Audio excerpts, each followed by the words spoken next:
तो hi friends, तो आज की इस वीडियो में 12th क्लास के फिजिक्स में जितने भी सारे चैप्टर है आज की इस वीडियो में एक ही वीडियो में सभी को हम समाप्त कर देंगे और बहुत ही इजी तरीके से आप सभी को हम समझाएंगे। अगर आप लोग ने कुछ नए फिजिक्स में पढ़े तो कोई दिक्कत नहीं, एक बार इस वीडियो को देख लीजिए। हम आपसे ये वादे करते हैं कि आप लोग एग्ज़ाम में 50 से 60 नंबर लेके आइएगा। सिर्फ एक वीडियो इसको देख लीजिएगा, बहुत ही इजी तरीके से आप सभी को हम समझाएंगे और ट्रिक के साथ आप सभी को हम बताएंगे। यहाँ पे देखिएगा, आज की इस वीडियो में इस चैप्टर को, यानी कि इस बुक में जितने भी चैप्टर है सभी को इजी तरीके से बताएंगे। पूरा फिजिक्स एक ही वीडियो में समाप्त कर देंगे। महातांडव क्लास होगा, इसलिए इस वीडियो को ध्यान से देखिएगा, थोड़ा सा लंबा हो सकता है। क्लियर? तो चलिए वीडियो को स्टार्ट करते हैं। तो चलिए पहला चैप्टर को स्टार्ट करते हैं। पहला चैप्टर है विद्युत आवेश तथा क्षेत्र। इस वीडियो को ध्यान से देखिएगा। तो चलिए पहला प्रश्न की ओर चलते हैं, आप लोग ध्यान से समझिएगा। पहला प्रश्न क्या है तो आप लोग ध्यान दीजिएगा। यहाँ पे पहला प्रश्न है विद्युतीय फ्लक्स किसे कहते हैं। तो आसान भाषा से बताते हैं कि विद्युतीय फ्लक्स आखिर कहते हैं किसे। तब विद्युत क्षेत्र में रखे किसी सतह से गुजरने वाली कुछ विद्युतीय बल रेखाएं की संख्या विद्युत फ्लक्स कहलाती है। कितना ईजी है। अब इसके बाद क्या है, विद्युतीय प्रेरण किसे कहते हैं। तो ध्यान से समझिएगा, बहुत ही ईजी इसका आंसर है कि विद्युतीय प्रेरण किसे कहते हैं। तो जब किसी आवेशित चालक को किसी अनावेशित पिंड के नज़दीक ले जाते हैं तो अनावेशित चालक भी आवेशित हो जाता है, इसे ही विद्युतीय प्रेरण कहते हैं। ठीक, अब इसके बाद समझिएगा आवेश का संरक्षण का सिद्धांत क्या है।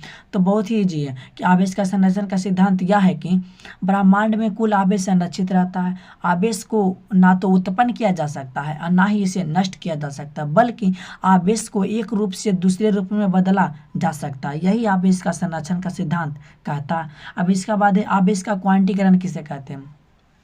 ध्यान से सुनिएगा कि किसी पिंड पर आवेशित आवेशों की कुल मात्रा जो है इलेक्ट्रॉन पर उपस्थित आवेशों का पूर्ण गुणज होता है, आवेश का क्वांटीकरण कहलाता है। तो आई होप कि आप सभी लोग को समझ में आ रहा होगा। अगर आप लोग इसका नोट्स लेना चाहते हैं तो आप लोग को डिस्क्रिप्शन में जो नंबर है उस पर आप सभी को हाई लिख के भेज देना है, वहाँ पे आप सभी को फ्री में नोट्स मिल जाएगा। ठीक, अब इसके बाद 5वां नंबर प्रश्न क्या है, विद्युत आवेश का गुण क्या है। तो यहाँ पे देखिएगा 5वां नंबर प्रश्न क्या है, विद्युत आवेश का गुण क्या है। तो विद्युत आवेश का गुण क्या है कि यह जो आवेश होता है संरक्षित रहता है, आवेश का क्वांटीकरण होता है। आवेश दो प्रकार के होता है, धनात्मक और ऋणात्मक होता है। ठीक, और समान आवेश में प्रतिकर्षण होता है और असमान आवेश में आकर्षण बल होता है। ये सभी आप लोग लिख लीजिएगा। अगर नहीं लिखना चाहते तो हम नोट्स देंगे, वहाँ से आप लोग याद कर लीजिएगा। अब इसके बाद 6वां नंबर क्या है, रेखीय आवेश घनत्व किसे कहते हैं। ध्यान से समझिएगा, रेखीय आवेश घनत्व इसी से परिभाषा निकलता है कि किसी रेखीय चालक के एकांक लंबाई पर उपस्थित आवेश की मात्रा को रेखीय आवेश घनत्व कहते हैं। ठीक, अब इसके बाद क्या है, पृष्ठ आवेश घनत्व। यहाँ पे देखिएगा 7वां नंबर क्या है, पृष्ठ आवेश घनत्व किसे कहते हैं। तो समझिएगा, इसी से हम परिभाषा निकालते हैं, किसी सतह के एकांक, यानी कि पृष्ठ का मतलब सतह होता है ना, तो किसी सतह के एकांक क्षेत्रफल पर उपस्थित आवेशों का परिमाण क्या कहलाता है, पृष्ठ आवेश घनत्व कहलाता है। अब इसके बाद ध्यान दीजिएगा 7वां नंबर क्या है, आयतन आवेश घनत्व। तो इसी से निकालिएगा आयतन। तो आयतन है तो यहाँ पे रखना है, ध्यान रखना है क्या कि किसी पिंड के एकांक आयतन पर, आयतन है तो उसी में दे दिए एकांक आयतन, तो किसी पिंड के एकांक आयतन पर उपस्थित आवेशों के परिमाण को आयतन आवेश घनत्व कहते हैं। तो आई होप कि आप सभी को समझ में आ रहा होगा। अब इसके बाद 9वां नंबर प्रश्न क्या है, बहुत ही आसान है 9वां नंबर प्रश्न, विद्युत क्षेत्र किसे कहते हैं। तो विद्युत क्षेत्र हम उसे कहेंगे जहां आवेश के चारों ओर का वह क्षेत्र जिसमें उसकी उपस्थिति का अनुभव हुआ, यानी कि कोई आवेश है और आवेश के चारों ओर का वह क्षेत्र जहां उसका उपस्थिति का अनुभव किया जा सके उसे ही विद्युत क्षेत्र कहते हैं। ठीक, तो आई होप कि आप सभी को समझ में आ रहा होगा। अब इसके बाद समझिएगा, इसके बाद है 10वां नंबर प्रश्न। 10वां नंबर तो और ईजी है, क्या बोले, 10वां नंबर बहुत ही ईजी है। पहले एक बार ध्यान से सुनिएगा, 10वां नंबर आखिर प्रश्न क्या है, विद्युत क्षेत्र की तीव्रता किसे कहते हैं। तो विद्युत क्षेत्र के किसी बिंदु पर, मान लीजिए कोई यह विद्युत क्षेत्र है, अब विद्युत क्षेत्र के किसी बिंदु पर, यह बिंदु कोई है, तब विद्युत क्षेत्र के किसी बिंदु पर रखे एकांक धनावेश, मान लिया जाए एकांक धनावेश पर जो बल लगता है, इसी बल को क्या कहते हैं, विद्युत क्षेत्र की तीव्रता कहते हैं। ठीक, तो आई होप कि आप सभी को समझ में आ रहा होगा। अब इसके बाद समझिएगा 11 नंबर प्रश्न क्या है, अध्यारोपण का सिद्धांत, हमें बताना अध्यारोपण का सिद्धांत क्या है। तो बहुत ईजी है कि ढेर सारे आवेश के कारण, मान लिया जाए ढेर सारे आवेश के कारण किसी बिंदु पर लगने वाला बल, आइए हम समझाते हैं। ढेर सारे आवेश के कारण मान लिया जाए यह कोई बिंदु है, ठीक, तो इस बिंदु पर ढेर सारे आवेश के कारण लगने वाला बल, या जो है ढेर सारे आवेश के कारण लगने वाला जो बल होता है वह प्रत्येक आवेश के द्वारा लगने वाला बल के योग के बराबर होता है, ठीक। अब इसके बाद समझिएगा 12वां नंबर प्रश्न क्या है, विद्युत बल रेखाएं क्या है।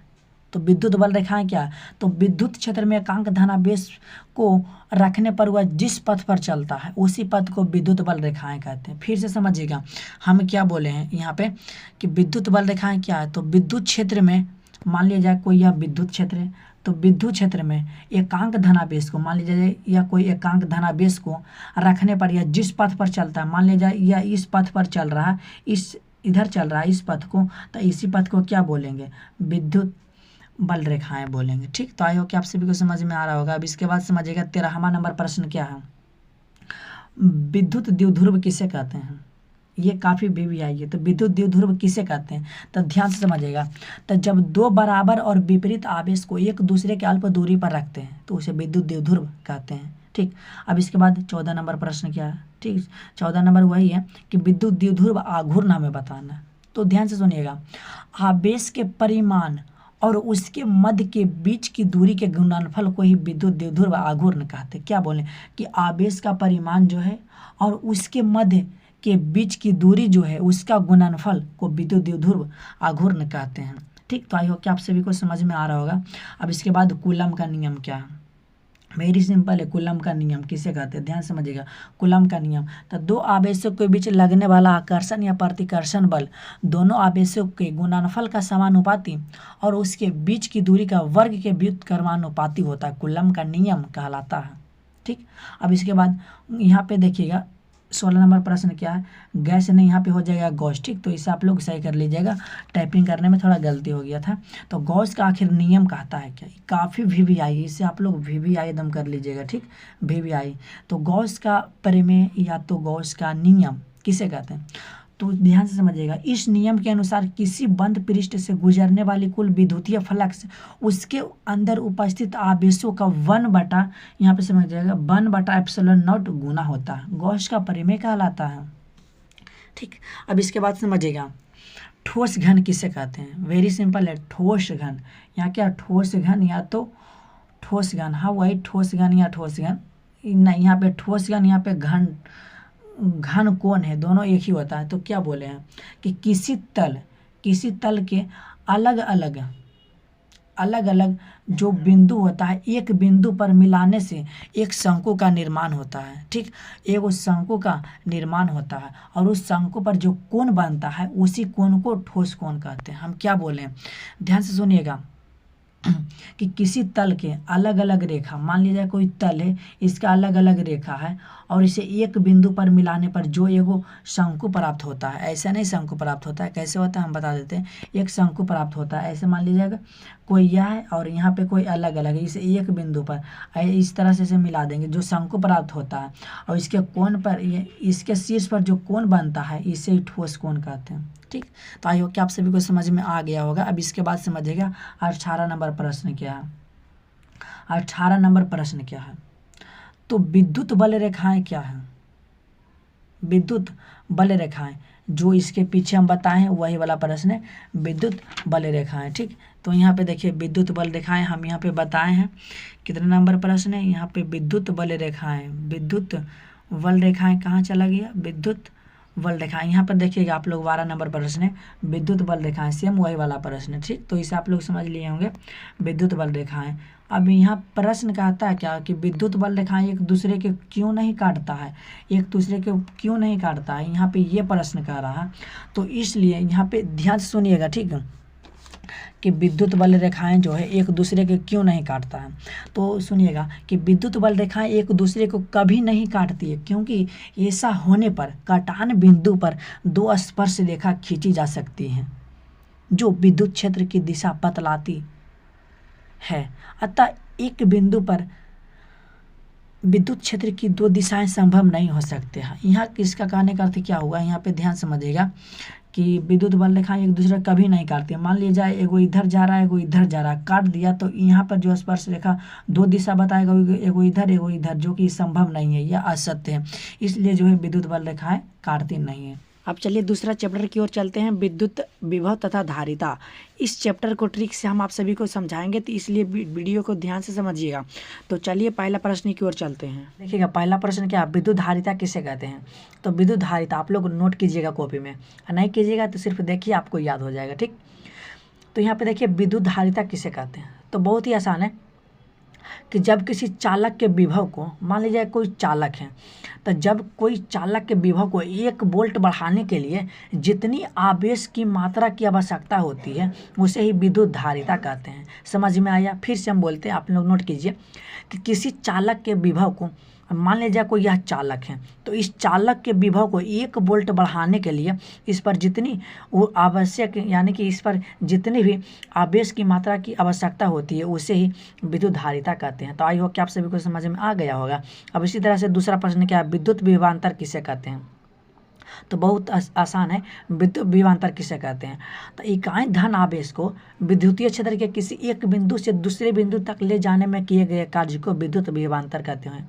नहीं समझ में आया, यहाँ पे समझिएगा कि एकांक धन आवेश को, मान लीजिए कोई यह एकांक धन आवेश है और एकांक धन आवेश को विद्युतीय क्षेत्र के किसी एक बिंदु तक, मान लिया जाए यह कोई विद्युतीय क्षेत्र है, तो यहाँ पे कोई एक बिंदु तक, ठीक। तो वही बोला है कि एकांक धन आवेश को विद्युतीय क्षेत्र के किसी एक बिंदु तक ले जाने में किए गए कार्य को ही विद्युत विभवांतर कहते हैं, ठीक। अब इसी तरह से तीसरा नंबर प्रश्न क्या है, विद्युत विभव किसे कहते हैं। अगर आप लोग इसे समझ लिए तो विद्युत विभव भी ईजी है। कैसे, तो यहाँ पर समझिएगा, सेम इसमें भी वही है कि एकांक धन आवेश को विद्युतीय क्षेत्र के, यानी कि अनंत से, यानी कि देखिए एकांक धन आवेश को अनंत से, अब अनंत से लाना है। मान लीजिए कोई यहाँ पर अनंत है, तो एकांक धन आवेश को अनंत से विद्युतीय क्षेत्र के किसी एक बिंदु तक लाने में किए गए कार्य को विद्युत विभव कहते हैं। तो आई होप कि आप सभी को समझ में आ गया होगा। अब इसी तरह से हम अगला प्रश्न की ओर चलते हैं। तो अगला प्रश्न चौथा नंबर है। चौथा नंबर प्रश्न क्या, ध्यान समझिएगा। चौथा समविभव पृष्ठ किसे कहते हैं, या तो समविभव तल किसे कहते हैं। तो वैसा तल जिसके सभी बिंदु पर विद्युतीय विभव का मान समान होता है। यानी कि मान लीजिए यह कोई तल है, तो ये वैसा तल है जिसके सभी बिंदु पर, इसके सभी बिंदु पर विद्युतीय विभव का मान क्या होता है, समान होता है, जिसे समविभव पृष्ठ कहते हैं। इस तरह से अगला प्रश्न पांचवा, परावैद्युत पदार्थ किसे कहते हैं। तब यहाँ पे समझिएगा, परावैद्युत पदार्थ एक कुचालक पदार्थ है। तो वैसा कुचालक पदार्थ जिसे विद्युतीय क्षेत्र में रखने पर, क्या बोले कि वैसा पदार्थ जिसे विद्युतीय क्षेत्र में रखने पर उसके विपरीत फलकों पर बराबर और विपरीत आवेश प्रेरित होता है। यहाँ पे देखिए हम आप लोगों को समझाने की कोशिश करते हैं कि परावैद्युत पदार्थ, तो वैसा कुचालक पदार्थ जिसे विद्युतीय क्षेत्र में, मान लिया जाए यह कोई विद्युतीय क्षेत्र है, ठीक। तो विद्युतीय क्षेत्र में रखने पर, यहाँ पे देखिए रखें, तो वैसा कुचालक पदार्थ जिसे विद्युतीय क्षेत्र में किस रखने पर उनके विपरीत फलकों पर, यानी कि इसका विपरीत फलकों पर, यहाँ पे समझिएगा यह विपरीत फलकों पर बराबर और विपरीत आवेश प्रेरित होता है, उसे क्या कहते हैं, परावैद्युत पदार्थ कहते हैं। ताई हो क्या आप सभी को समझ में आ गया होगा। अब इसके बाद छठा नंबर प्रश्न क्या, परावैद्युत शक्ति किसे कहते हैं। तो वैसा शक्ति जिस पर आरोपित करने पर इसका विद्युत अपघटन नहीं होता, उसे ही परावैद्युत शक्ति कहते हैं। बहुत ईजी। अब इसके बाद 7वां नंबर प्रश्न क्या, परावैद्युतांक किसे कहते हैं। तो परावैद्युतांक बहुत ईजी है कि उस माध्यम की निरपेक्ष विद्युतशीलता और निर्वात की निरपेक्ष विद्युतशीलता के अनुपात को ही आपेक्षिक परावैद्युत या तो परावैद्युतांक कहते हैं, ठीक। अब इसी तरह से 8वां नंबर प्रश्न क्या, संधारित्र किसे कहते हैं। तो संधारित्र एक ऐसा युक्ति है जो बहुत कम सा जगह में बहुत अधिक विद्युत ऊर्जा को संचित रखता है। मान लिया जाए संधारित्र यह बहुत कम जगह है, इस बहुत कम जगह में बहुत अधिक विद्युत शक्ति को संचित रखता है, इसे ही क्या कहते हैं, संधारित्र कहते हैं। तो आई होप कि आप सभी को समझ में आ गया होगा। अब इसके बाद क्या, समांतर प्लेट संधारित्र किसे कहते हैं। तो इसमें चालक पदार्थ से बने 2 समतल प्लेट होते हैं जो एक दूसरे के समानांतर और अल्प दूरी पर रखा जाता है, उसे समांतर प्लेट संधारित्र कहते हैं।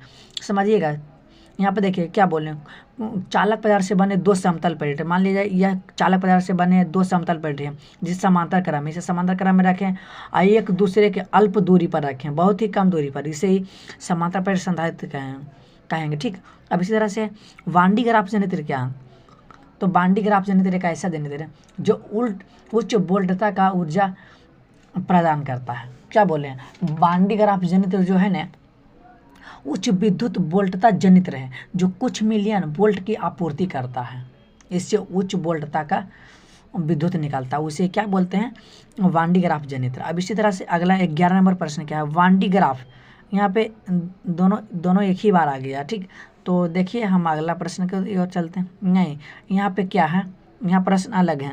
11 नंबर प्रश्न यहाँ पे है, वांडी ग्राफ जनित्र का बेल्ट विद्युत रोधी पदार्थ का बना क्यों होता है, समझिएगा क्यों होता है। तो वांडी ग्राफ का आप लोग ध्यान से सुनिएगा कि वांडी ग्राफ जनित्र का बेल्ट विद्युत रोधी पदार्थ का बना होता है। क्यों, क्योंकि एक चालक से दूसरे चालक तक, यहाँ पे समझ लीजिएगा हम बता रहे हैं, एक चालक मान लीजिए कोई यह है कोई यह है, तो एक चालक से दूसरे चालक तक आवेश को पहुँचाना पड़ता है। इसके लिए यह आवश्यक है कि इसके द्वारा जो लिया गया आवेश है इस पर फैले ना बल्कि आसानी से चला जाए, इसलिए वांडी ग्राफ जनित्र का बेल्ट विद्युत रोधी पदार्थ का बना होता है। तो फिर से सुनिएगा क्या बोले हैं, यहाँ पे हम चित्र से समझाते हैं कि वांडी ग्राफ जनित्र जो होता है विद्युत रोधी पदार्थ का बनाता है। क्यों, क्योंकि एक चालक से, मान लीजिए यह एक चालक है या दूसरा चालक है, तो एक चालक से दूसरे चालक तक आवेश को पहुँचाना पड़ता है। इसके लिए यह जरूरी है कि इसके द्वारा जो लिया गया आवेश है इस पर फैले ना बल्कि यह आसानी से चला जाए, इसीलिए इसका जो होता है बेल्ट विद्युत रोधी पदार्थ का बना होता है। अब इसके बाद 18 नंबर प्रश्न क्या है, यहाँ पे देखिएगा 18 नंबर प्रश्न, तो आप लोग ध्यान से समझिएगा 18 नंबर प्रश्न। यहाँ पे देखिए पहले 12 नंबर प्रश्न क्या है, तो 12 नंबर प्रश्न है, समांतर प्लेट संधारित्र में दूसरी प्लेट का क्या कार्य होता है। तो पहला प्लेट के तो आवेशित किया जाता है, दूसरा को पृथ्वी से जोड़ दिया जाता है, बस यही आपको लिखना है। अगला है 13 नंबर प्रश्न है कि विद्युत क्या है, वायुमंडल विद्युत उदासीन नहीं होता है, क्यों। तो यहाँ पे विद्युत क्या बोल रहे हैं कि वायुमंडल विद्युत उदासीन क्यों नहीं होता है, तो आप सभी को यहाँ पे बताना है क्यों नहीं होता है। तो आप लोग ध्यान से सुनिएगा कि वायुमंडल में मुख्यतः नाइट्रोजन, ऑक्सीजन और CO2 जलवाष्प आदि धूल कण होते हैं। और सूर्य के किरणें में यौगिक के कण और धूल कण होते हैं, और सूर्य के किरणें यौगिक के कण तथा धूल कण से टकराकर उन्हें आयनीकृत कर देते हैं, इसलिए जो है वायुमंडल विद्युत उदासीन नहीं होते हैं। इससे आप लोग चाहें तो नोट कर सकते हैं, अगर नहीं करना है तो आपको हम नंबर देंगे, उस नंबर पे आपको व्हाट्सएप बना के हाई भेजिएगा, हम वहाँ पर फ्री में आपको नोट्स दे देंगे। ठीक, इसके लिए कोई चार्ज भी नहीं लगेगा। इसके बाद 14 नंबर प्रश्न क्या है, चालक की धारिता क्या है। तो जब कोई चालक को आवेश दिया जाता है तो वहाँ पे जो विभव का तल है, यहाँ पे जब कोई चालक को आवेश दिया जाता है तो चालक का विभव का मान बढ़ जाता है। अब विभव का मान में हुआ वृद्धि और चालक के दिया गया आवेश दोनों समानुपाती होता है, उसे ही चालक की धारिता कहते हैं। तो आई होप के समझ में आ रहा होगा। चलिए अब हम सभी लोग आ गए हैं फिजिक्स का तीसरा चैप्टर यानी कि विद्युत धारा।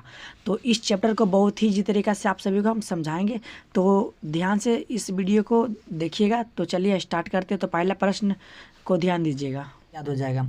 तो पहला प्रश्न क्या, विद्युत परिपथ किसे कहते हैं, बताइए। परिपथ का मतलब क्या होता है, रास्ता।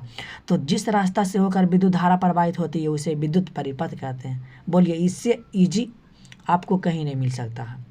विद्युत परिपथ किसे कहते हैं, तो परिपथ का मतलब रास्ता, तो जिस रास्ता से होकर विद्युत धारा प्रवाहित होती है उसे विद्युत परिपथ कहते हैं। अब अगला क्या है, धारा घनत्व किसे कहते हैं। धारा घनत्व बहुत ही इजी है, धारा घनत्व ये पूछा गया है, यानी कि धारा घनत्व क्या है, तो किसी चालक के इकाई क्षेत्रफल से प्रवाहित होने वाली धारा को धारा घनत्व कहते हैं। क्लियर हुआ।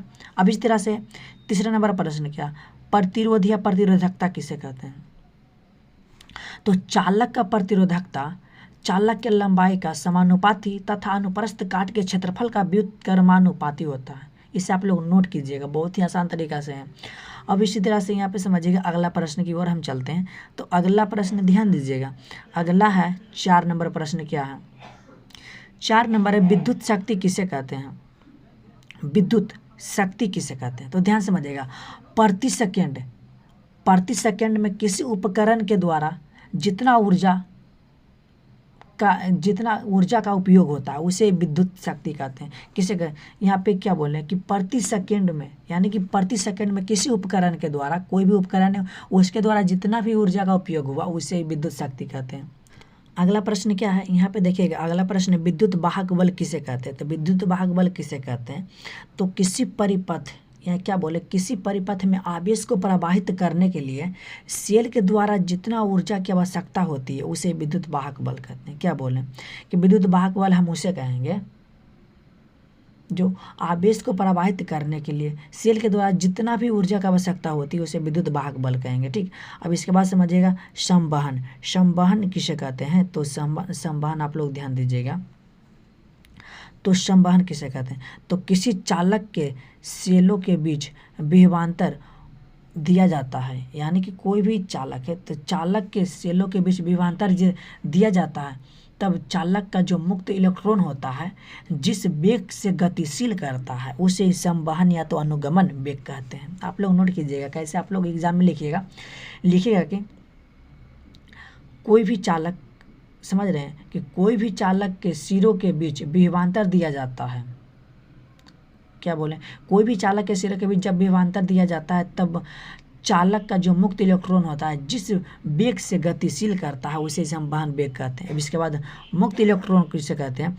तब विद्युतीय क्षेत्र के कारण उत्पन्न अनुगमन वेग को मुक्त इलेक्ट्रॉन, क्या बोले, इलेक्ट्रॉन की गतिशीलता कहते हैं। ठीक, इलेक्ट्रॉन की गतिशीलता किसे कहते हैं?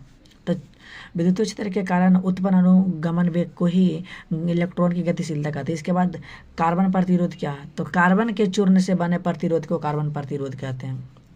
ठीक, अब इसके बाद 9वां नंबर प्रश्न क्या है? किरचॉफ का प्रथम द्वितीय नियम बताना है। तो प्रथम नियम है क्या? बहुत ही ईजी है कि किसी संधि पर आने वाली जो धाराओं का बीजगणितीय योग है वह जाने वाली धाराओं के बीजगणितीय योग के बराबर होता है। क्लियर? दूसरा नंबर क्या?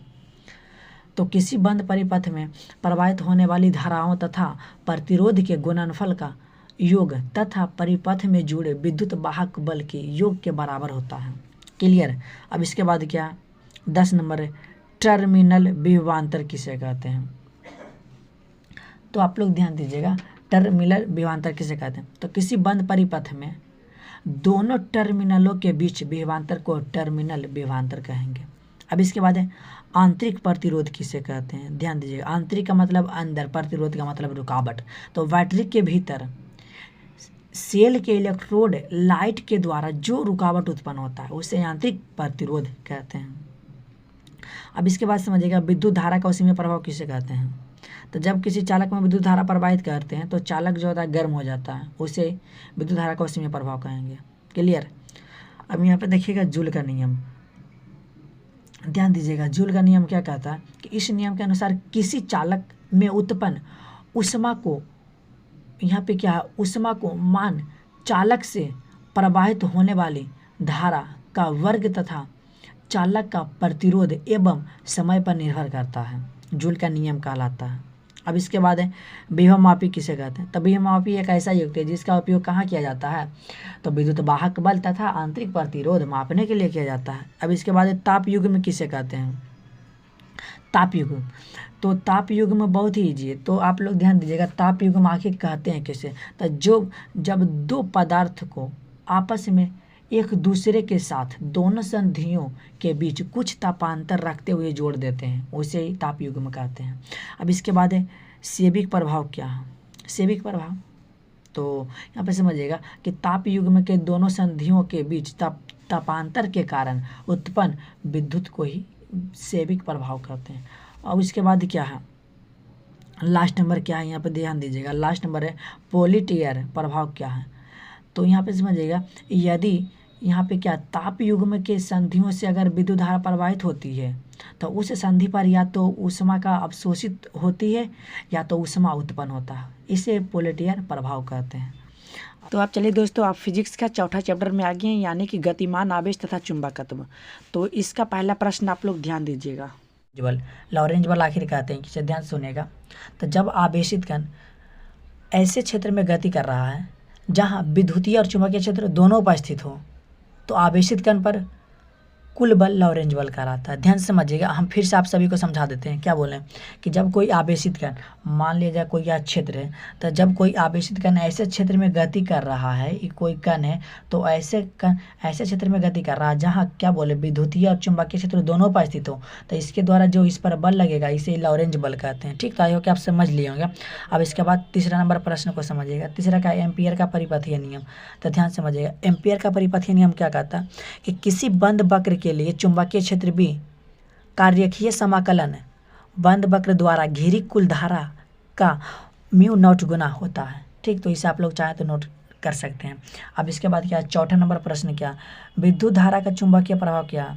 तो जब परिपथ में विद्युत धारा प्रवाहित करते हैं, यानी कि जब कोई चालक में विद्युत धारा प्रवाहित करते हैं तो उसके आसपास चुंबकीय क्षेत्र उत्पन्न हो जाता है, उसे विद्युत धारा का चुंबकीय प्रभाव कहते हैं। ठीक, तो आई होप के समझ लिए होंगे। अब इसके बाद 5वां नंबर प्रश्न ध्यान दीजिएगा। अगर आप लोग 5वां 6वां समझ जाते हैं तो 7वां अपना ही याद हो जाएगा। कैसे हम याद करवाएंगे, ट्रिक के साथ। तो 5वां नंबर प्रश्न क्या है, चुंबक का चुंबकीय लंबाई क्या है। लंबाई होता है, लंबाई का मतलब दूरी, यानी कि दो ध्रुवों के बीच की दूरी चुंबकीय लंबाई कहलाता है। ठीक, अब इसके बाद 6वां नंबर है, चुंबक का ध्रुवीय प्रबलता किसे कहते हैं। तो प्रबलता मतलब उसका पास शक्ति होता है, यानी कि चुंबक की आकर्षण शक्ति को ही चुंबक का ध्रुवीय प्रबलता कहते हैं। ठीक, अब अगर ये दोनों समझ लिए तो 7वां नंबर प्रश्न इजी से याद हो जाएगा। कैसे, चुंबक का चुंबकीय आघूर्ण किसे कहते हैं। तो ध्यान से समझिएगा, किसे कहते हैं, चुंबक का चुंबकीय आघूर्ण किसे कहते हैं।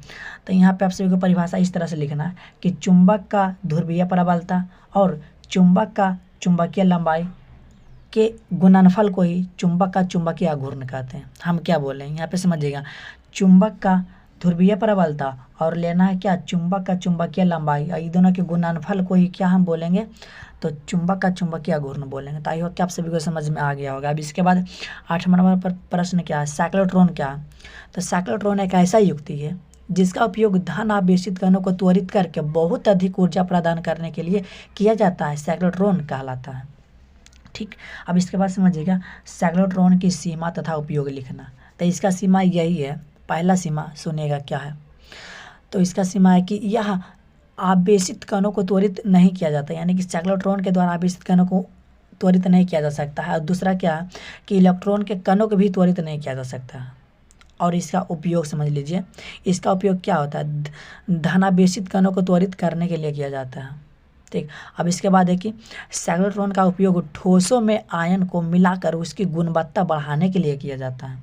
ठीक, समझ लिए होंगे। इसके बाद परिनालिका किसे कहते हैं। ठीक, तो आप लोग ध्यान से समझिएगा, परिनालिका किसे कहते हैं। तो समान व्यास वाली सघन लपेटी हुई अचालक तार की कुंडलियां जिसकी व्यास उसकी लंबाई से कम हो, परिनालिका कहते हैं। नहीं समझ में आया कोई दिक्कत नहीं है। इसके बाद देखिए हम समझाते हैं, हम समझाने के लिए तो आए हैं। परिनालिका क्या है, तो समान व्यास वाली, मान लिया जाए कोई यह व्यास है समान व्यास वाली। ठीक, समान व्यास वाली, क्या बोला, समान व्यास वाली सघन लेपटी हुई अचालक तार की कुंडलियाँ, मान लिया जाए ये अचालक तार की कुंडलियाँ हैं। यहाँ पे देखिएगा अचालक तार की कुंडलियाँ हैं। तो क्या बोल रहा है, अचालक तार की कुंडलियाँ जो है इसकी व्यास उसकी लंबाई से कम हो। तो यहाँ पे देखिए यह व्यास है, इसका व्यास जो कम ही रहेगा इसका लंबाई से, तो उसे ही कहते हैं। तो इसका परिभाषा किस तरह से लिखेंगे, तो आप लोग लिखिएगा क्या बोले कि समान व्यास वाली सघन लपेटी हुई अचालक तार, इस पर लपेटी हुई कोई अचालक तार जो है इसकी व्यास से इसकी लंबाई से इसकी व्यास क्या होगा, कम होगा, तो उसे परिनालिका कहेंगे। ठीक, अब इसके बाद यहाँ पे ध्यान दीजिएगा, हमें यहाँ पे बता देते हैं कि गैल्वेनोमीटर और धारामापी दोनों एक ही, यहाँ पे अलग अलग टाइप हो गया। ठीक, आप लोग समझ सकते हैं। तो गैल्वेनोमीटर या तो धारामापी किसे कहते हैं, दोनों का एक ही नाम है। तो यहाँ पर समझिएगा कि धारामापी एक ऐसा युक्ति है जिसका उपयोग किसी परिपथ में परिवाहित होने वाली अल्प धारा को मापने के लिए किया जाता है। मान लीजिए कोई परिपथ है, हम समझाते हैं, यहाँ पे कोई परिपथ है, इसमें अल्प धारा प्रवाहित हो रहा है, तो इसी को मापने के लिए जिसका उपयोग किया जाता है वही ये धारामापी है। ठीक, अब इसके बाद अगला प्रश्न क्या, ध्यान दीजिएगा। अगला है धारामापी सुग्राहिता किसे कहते हैं। तो धारामापी सुग्राहिता क्या, तो परिपथ में एकांक धारा प्रवाहित करने पर जो विक्षेप उत्पन्न होता है उसे ही धारामापी सुग्राह्यता कहते हैं। मान लीजिए कोई यह परिपथ है और इस परिपथ में धारा प्रवाहित करेंगे तो इसमें जो विक्षेप उत्पन्न होगा उसी विक्षेप को धारामापी की सुग्राह्यता कहते हैं। ठीक, अब इसके बाद समझिएगा 14 नंबर प्रश्न क्या है। आखिर यहाँ पे संट क्या है और इसका उपयोग और हानि क्या है। तो संट को धारामापी के साथ समांतर क्रम में जोड़ा जाता है। ठीक, और इसका उपयोग यही है, यानी कि यहाँ पे लाभ और हानि बोल रहा है। तो इसका लाभ क्या हो सकता है कि संट लगाकर किसी भी धारामापी को एमीटर में बदला जा सकता है। क्लियर। अब इसके बाद संट धारामापी की कुंडली को जलने से बचाता है। अब इसका हानि क्या कि संट का प्रयोग से धारामापी की सुग्राह्यता कम हो जाता है। ठीक, तो आई होप कि आप सभी को समझ में आ गया होगा। तो आप चलिए दोस्तों, आप फिजिक्स का 5वां चैप्टर की ओर हम सभी लोग आ चुके हैं, चुंबकत्व तथा द्रव्य। तो इस चैप्टर का पहला प्रश्न को आप लोग ध्यान से समझिएगा। तो पहला प्रश्न का धज्जिया उड़ाते हैं। तो पहला प्रश्न क्या है, चुंबकीय क्षेत्र। तो ध्यान दीजिएगा, आखिर चुंबकीय क्षेत्र किसे कहते हैं।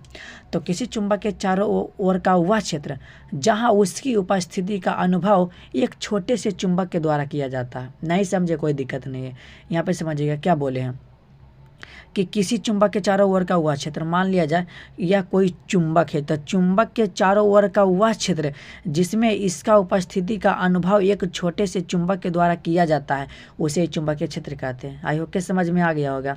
अब इसके बाद दूसरा प्रश्न का धज्जिया उड़ाते हैं, क्षण चुंबक किसे कहते हैं। तो वैसा चुंबक जिसके पास समान समर्थ वाले दक्षिण तथा उत्तरी ध्रुव हो, क्षण चुंबक कहलाता है। मान लिया जाए यहाँ पे देखिए यह कोई क्षण है, तो क्षण में एक तो होगा उत्तरी ध्रुव, एक तो होगा दक्षिणी ध्रुव, जिसके पास होता है उसे ही क्षण चुंबक कहते हैं। ठीक है, इसी तरह से तीसरा प्रश्न का धज्जिया उड़ाते हैं। तो तीसरा प्रश्न क्या, चुंबकीय द्विध्रुव किसे कहते हैं। तो ध्यान समझिएगा, चुंबकीय द्विध्रुव किसे कहते हैं। तो समान समर्थ वाले दो विपरीत ध्रुवों को एक दूसरे से बहुत कम दूरी पर रखा जाता है, उसे ही चुंबकीय द्विध्रुव कहते हैं।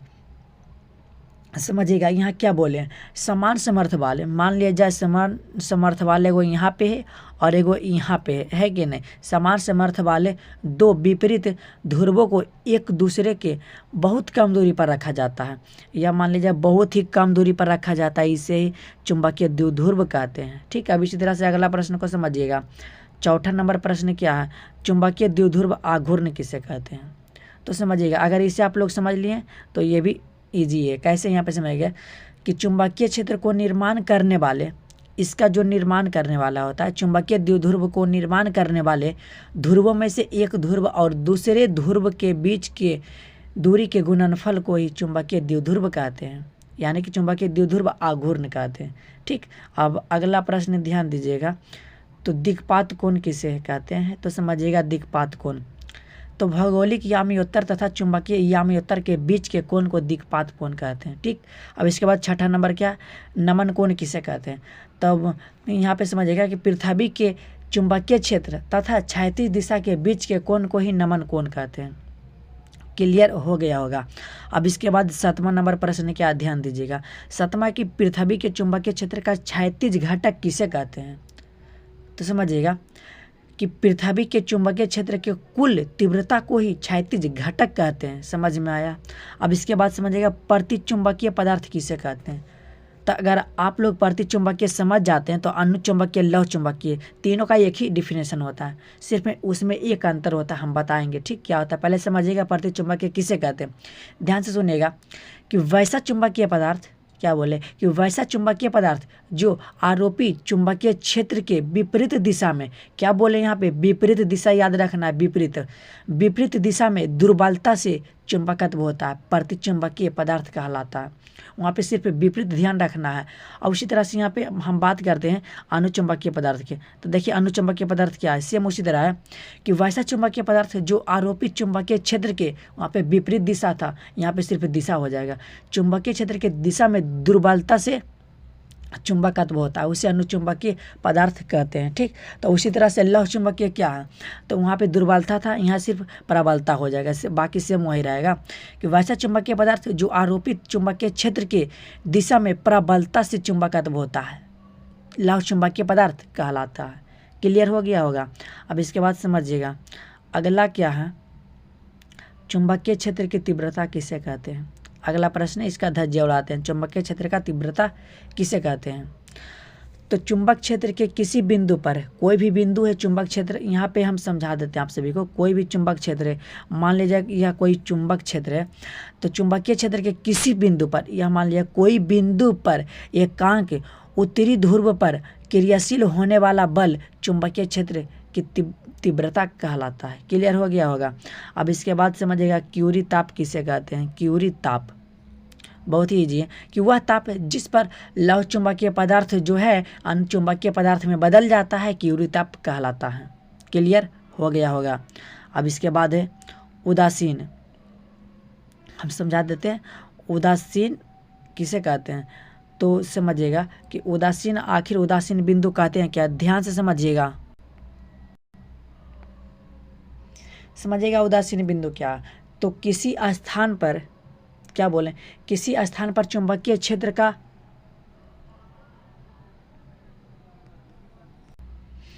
समझिए उदासीन बिंदु किसे कहते हैं। तो किसी स्थान पर चुंबकीय क्षेत्र का मान जो है, क्या बोले, किसी बिंदु पर चुंबकीय क्षेत्र का मान पृथ्वी के दिशा के चुंबकीय क्षेत्र के मान के बराबर होता है, उदासीन बिंदु कहलाता है।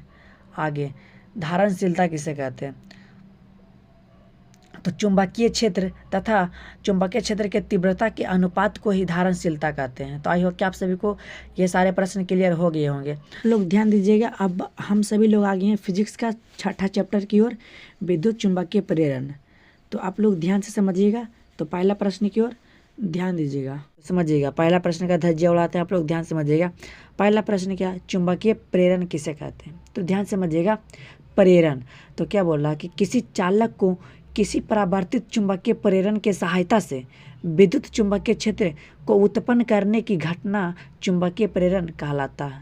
ठीक, बहुत ही ईजी है। अब इसके बाद क्या, स्वप्रेरण या तो आत्म प्रेरण किसे कहते हैं। दोनों का नाम एक ही है, तो ध्यान से समझिएगा। स्वप्रेरण और आत्म प्रेरण किसे कहते हैं।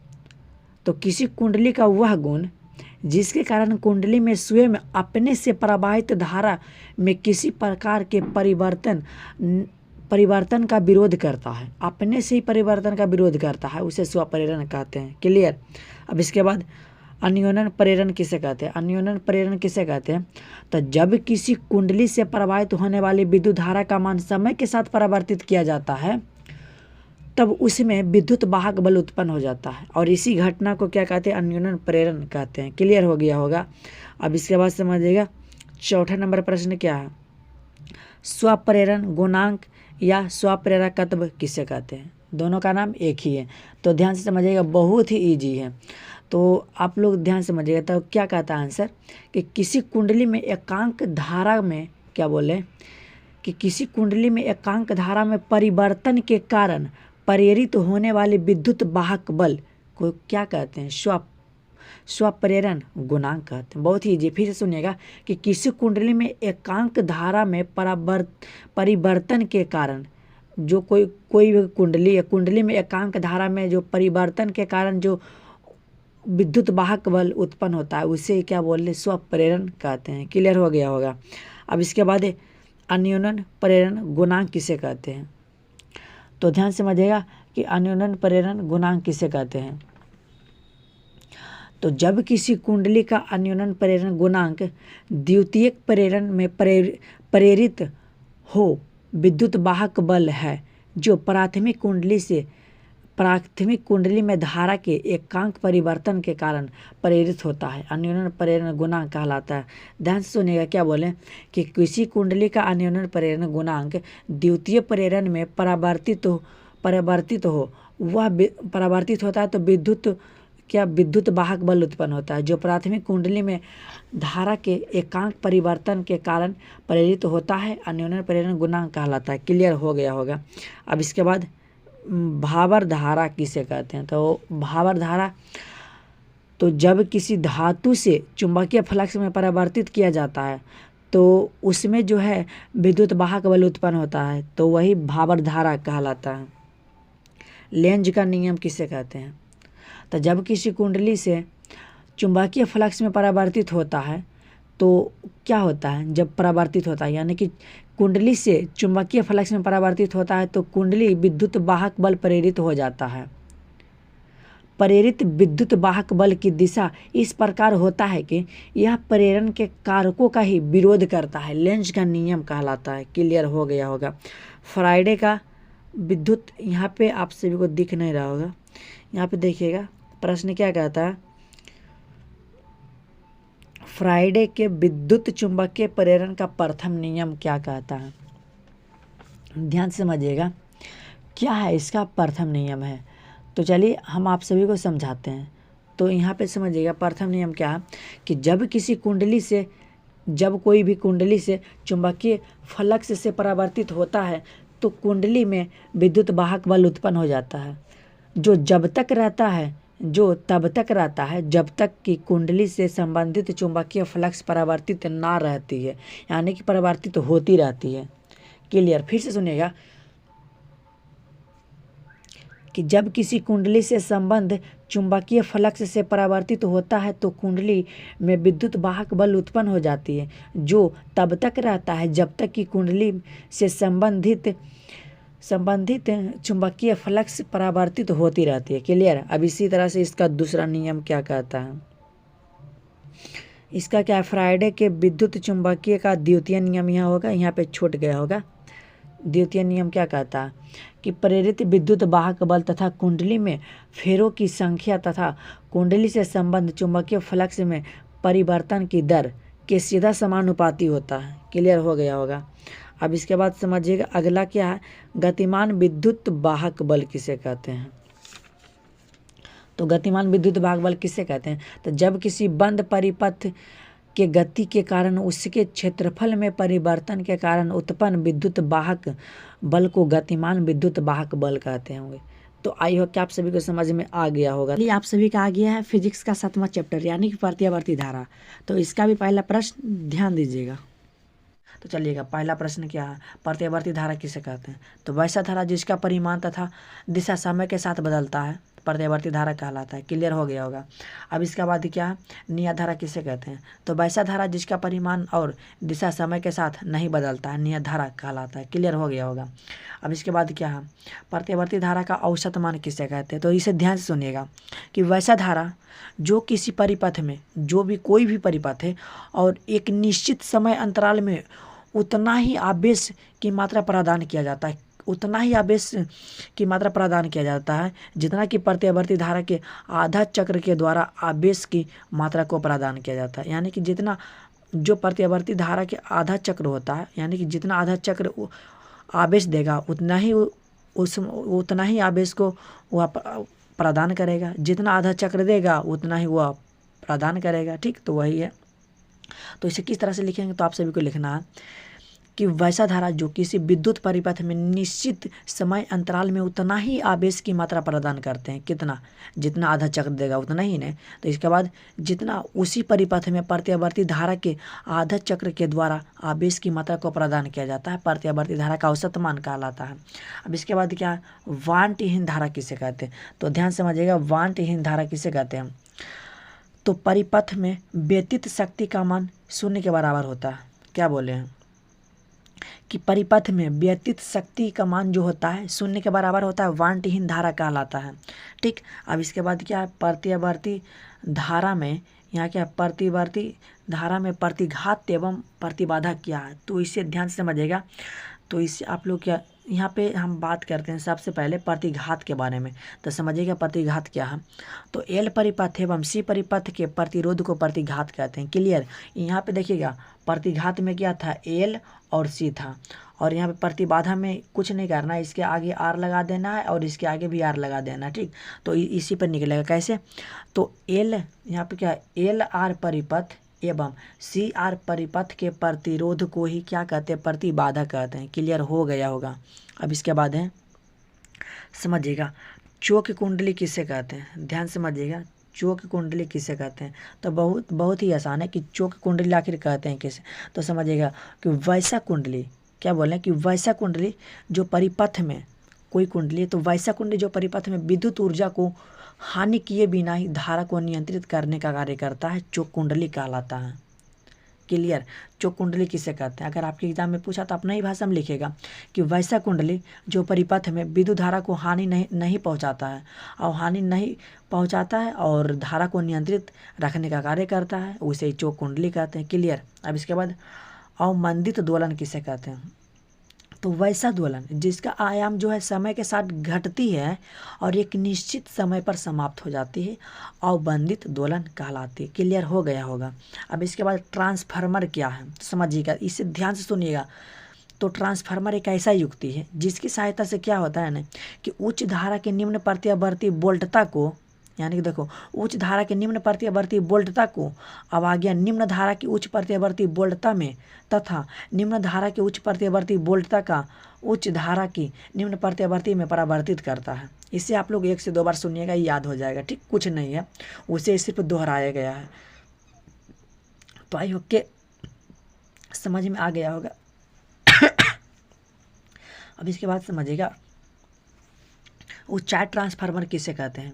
ऊंचाई ट्रांसफार्मर, तो वैसा ट्रांसफार्मर देख यहाँ पर देखिए ट्रिक बताते हैं। ऊंचाई ट्रांसफार्मर में यहाँ क्या है? ऊंचाई है, तो इसी से परिभाषा निकालेंगे कि वैसा ट्रांसफार्मर जो उच्च धारा को निम्न प्रत्यावर्ती वोल्टता में तथा निम्न धारा को उच्च प्रत्यावर्ती वोल्टता में बदलता है, उसे ऊंचाई ट्रांसफार्मर कहते हैं। क्लियर हो गया होगा। अब इसके बाद अपचाई, अपचाई से याद रखिएगा निम्न, ऊंचाई से क्या होता उच्च और अपचाई से क्या होगा निम्न, तो वही सेम वही रहेगा कि वैसे ट्रांसफार्मर जो निम्न धारा को कहाँ बदलेगा? उच्च प्रत्यावर्ती वोल्टता में, और उच्च धारा को निम्न प्रत्यावर्ती वोल्टता में बदलता है, अपचाई ट्रांसफार्मर कहलाता है। ठीक। अब इसके बाद ट्रांसफार्मर का करोड़ जो है पत्तादार का क्यों बना होता है समझिएगा। ट्रांसफार्मर का करोड़ पत्तादार इसलिए बना होता है क्योंकि भावर धारा के कारण जो ऊर्जा उत्पन्न होती है, वह जो ऊर्जा उत्पन्न होता है वह ट्रांसफार्मर के फेरों के लिए हानिकारक होता है। तो उसी से बचने के लिए ट्रांसफार्मर का करोड़ पत्तादार बनाया जाता है। समझ में आया? कि यहाँ पे समझिएगा फिर से कि ट्रांसफार्मर का करोड़ पत्तादार क्यों बना होता है। तो आप लोग लिखिएगा कि ट्रांसफार्मर का करोड़ पत्तादार इसलिए बना होता है क्योंकि भावर धारा के कारण जो ऊर्जा उत्पन्न होता है उससे ट्रांसफार्मर के फेरों के लिए हानिकारक होता है। वह जो ऊर्जा उत्पन्न होता है वह ट्रांसफार्मर के फेरों के लिए हानिकारक होता है, इसलिए उससे बचने के लिए ट्रांसफार्मर का करोड़ पत्तादार बनाया जाता है। क्लियर हो गया होगा। अब इसके बाद समझिएगा अनुनाद। अब यहाँ पे समझिएगा अनुनाद किसे कहते हैं। तो प्रतिबाधा का न्यूनतम मान और अधिकतम मान के वही क्या कहते हैं? अनुनाद कहते हैं। फिर से समझिएगा, प्रतिबाधा का न्यूनतम मान और अधिकतम मान को ही अनुनाद कहते हैं। क्लियर। अपना ही भाषा में लिखना है। ठीक, यहाँ पे मैथ नहीं हो रहा है कि वहाँ पे प्लस छोड़ देंगे माइनस छोड़ देंगे, अगर उसमें कीजिएगा तो गलत हो जाए, लेकिन यहाँ साइंस है, अपना ही भाषा में कैसे भी इसे लिख सकते हैं। तो अनुनाद किसे कहते हैं? तो प्रतिबाधा का न्यूनतम मान और अधिकतम मान को ही क्या कहते हैं? अनुनाद कहते हैं। क्लियर। ट्रांसफार्मर का दक्षता किसे कहते हैं समझिएगा कि ट्रांसफार्मर का दक्षता किसे कहते हैं। तो ट्रांसफार्मर के द्वारा द्वितीय, यहाँ पे समझिएगा, ट्रांसफार्मर के द्वारा द्वितीय कुंडली के द्वारा प्राप्त की गई ऊर्जा, ट्रांसफार्मर के द्वारा क्या द्वितीय कुंडली के द्वारा प्राप्त की गई ऊर्जा और प्रथम कुंडली को दी गई ऊर्जा के अनुपात को ही क्या कहते हैं? ट्रांसफार्मर की दक्षता। नहीं समझ में आया? यहाँ पे समझिएगा क्या बोले, द्वितीय कुंडली के द्वारा, यहाँ पे समझिएगा ये द्वितीय कुंडली है, यहाँ पे फिर से समझिएगा यह क्या है? द्वितीय कुंडली है। तो द्वितीय कुंडली के द्वारा प्राप्त की गई ऊर्जा, यानी कि प्राप्त की गई ऊर्जा और प्रथम कुंडली को दी गई ऊर्जा के अनुपात को ही क्या कहते हैं? तो ट्रांसफार्मर की दक्षता कहते हैं। तो इसके बाद समझिएगा प्रतिवर्ती धारा का आवृत्ति किसे कहते हैं। तो प्रतिधारा की आवृत्ति किसे कहते हैं? तो बहुत ही ईजी है, प्रतिधारा का आवृत्ति किसे कहते हैं। तो यहाँ पे समझिएगा प्रतिधारा का 1 सेकंड में जितना क्या बोले कि जितना चक्कर लगाता है, 1 सेकंड में जितना चक्कर लगाता है उसे प्रत्यावर्ती धारा का आवृत्ति कहते हैं। क्लियर हो गया होगा। अब इसके बाद प्रत्यावर्ती धारा का आवर्तक काल किसे कहते हैं। तो प्रत्यावर्ती धारा 1 चक्कर को पूरा करने में जितना समय लगाता है उसे क्या कहते हैं? प्रत्यावर्ती धारा का आवर्तक काल कहते हैं। क्लियर हो गया होगा। अब इसके बाद प्रत्याधारा का आयाम किसे कहते हैं। आयाम किसे कहते हैं? तो प्रत्यावर्ती धारा के महत्तम मान को ही प्रत्यावर्ती धारा का आयाम कहते हैं। क्लियर हो गया होगा। अब इसके बाद प्रेरणिक धारा किसे कहते हैं? प्रेरणिक प्रतिघात किसे कहते हैं? क्लियर। तो यहाँ पे समझिएगा प्रेरणिक प्रतिघात किसे कहते हैं? तो जिस प्रत्यावर्ती धारा में परिपथ में कुंडली लगी रहती है उस क्या बोले हैं कि जिस प्रत्यावर्ती धारा परिपथ में कुंडली लगी रहती है तो उस परिपथ के प्रतिरोध को ही प्रेरणिक प्रतिघात कहते हैं। क्लियर। अब इसके बाद समझिएगा शक्ति गुणांक किसे कहते हैं? शक्ति गुणांक के बारे में बात करते हैं। तो किसी प्रत्यावर्ती धारा परिपथ में शक्ति गुणांक का वह राशि है जो वास्तविक शक्ति तथा आभासी शक्ति के अनुपात को शक्ति गुणांक कहते हैं। इससे अपना भाषा में समझिएगा सिंपल तरीके से कि वास्तविक शक्ति तथा आभासी शक्ति के अनुपात को शक्ति गुणांक कहते हैं। क्लियर। अब इसके बाद क्या है? प्रत्यावर्ती धारा का वर्ग माध्य मूल किसे कहते हैं? तो बहुत ही ईजी है। क्या बोले कि वह यानी कि वैसा धारा जो किसी विद्युत परिपथ के एक निश्चित अंतराल में उतना ही ऊष्मा उत्पन्न करती है जितना कि प्रत्यावर्ती धारा के द्वारा पूरे चक्कर में ऊष्मा उत्पन्न की जाती है। प्रत्यावर्ती धारा का वर्ग माध्य मूल कहलाता है। क्लियर। अब इसके बाद लास्ट क्यू फैक्टर किसे कहते हैं? तो LCR परिपथ के क्यू फैक्टर को परिपथ के प्रेरकत्व या धारिता तथा परिपथ के प्रतिरोध के अनुपात के रूप में परिभाषित किया जाता है। क्यू फैक्टर कहलाता है। तो आई होप कि आप सभी को समझ में आ गया होगा। तो चलिए अब 8वां चैप्टर की ओर हम सभी लोग आ गए हैं, मतलब कि विद्युत चुम्बकीय तरंगे। तो पहला प्रश्न इस चैप्टर का ध्यान दीजिएगा। पहला प्रश्न क्या? विद्युत चुम्बकीय तरंगे किसे कहते हैं? हमें बताना है विद्युत चुम्बकीय तरंगे किसे कहते हैं। तो जो हम बोल रहे हैं ना, हमारा बोली पे आप लोग गौर कीजिएगा। हम देखिए इसका आंसर हम बोल रहे हैं और हार्ड नहीं है, बहुत ईजी है कि यदि किसी बिंदु पर मान लिया जाए कोई बिंदु है तो किसी बिंदु पर विद्युत या चुंबकीय क्षेत्र का विक्षोभ उत्पन्न होता है तो यह क्षेत्र तरंग के रूप में प्रकाश के वेग से संचरित होता है। अब यहाँ पे हमें बताइए कि प्रकाश के वेग से संचरित कब होता है? जब कोई बिंदु पर विद्युत या चुंबकीय क्षेत्र का विक्षोभ उत्पन्न होता है तो यह क्षेत्र तरंग के रूप में, कौन सा रूप में? तो तरंग के रूप में प्रकाश के वेग से संचरित होता है। तो उसे क्या बोलेंगे? विद्युत चुंबकीय तरंग बोलेंगे। तो आई होप कि आप सभी को समझ में आ गया होगा। अब इसके बाद समझिएगा दूसरा नंबर प्रश्न क्या है? विद्युत चुंबकीय स्पेक्ट्रम किसे कहते हैं? आखिर विद्युत चुंबकीय स्पेक्ट्रम किसे कहते हैं? तो इसमें ध्यान दीजिएगा कि विद्युत चुंबक तरंग की समस्त आवृत्ति, यानी कि विद्युत चुंबक तरंग की सभी आवृत्ति, मतलब सभी आवृत्ति का मतलब समस्त आवृत्ति, तथा तरंग लंबाई एक क्रम में विन्यस्त किया जाता है, मतलब कि एक क्रम में उसे सजाया जाता है। तो उसे क्या बोलेंगे? विद्युत चुंबकीय स्पेक्ट्रम बोलेंगे। सिर्फ इसमें याद रखना आप सभी को कि विद्युत चुंबक तरंग की समस्त आवृत्ति मतलब कि सभी आवृत्ति और तरंग लंबाई एक क्रम में सजाया जाता है, उसे क्या बोलेंगे? विद्युत चुंबकीय स्पेक्ट्रम बोलेंगे। तो आई होप कि आप सभी को समझ में आ गया होगा। इसके बाद समझिएगा रेडियो तरंगे किसे कहते हैं? इजी है कि LC परिपथ में, यहाँ पे ध्यान दीजिएगा L, यहाँ पे हम क्या बोले L और C, यहाँ ध्यान दीजिएगा कि LC परिपथ में विद्युत धारा के मान तीव्रता से परावर्तित होने के कारण जो है ना उनका उत्सर्जन होता है, उसे क्या बोलेंगे? रेडियो तरंगे बोलेंगे। तो इसमें आप सभी को ध्यान देने वाली बात क्या है कि जब हम LC परिपथ है, मान लिया जाए कोई यह LC परिपथ है, L और C परिपथ है, तो LC परिपथ में विद्युत धारा के मान अगर तीव्रता से परावर्तित होगा न तो होने के कारण उसमें जो है ना उत्सर्जन होता है। क्या उत्सर्जन होता है? तो इसमें आप सभी को ध्यान रखना है कि LC परिपथ में विद्युत धारा के मान तीव्रता से परावर्तित होने के कारण उनका उत्सर्जन होता है। किनका उत्सर्जन होता है? रेडियो तरंग का। कब?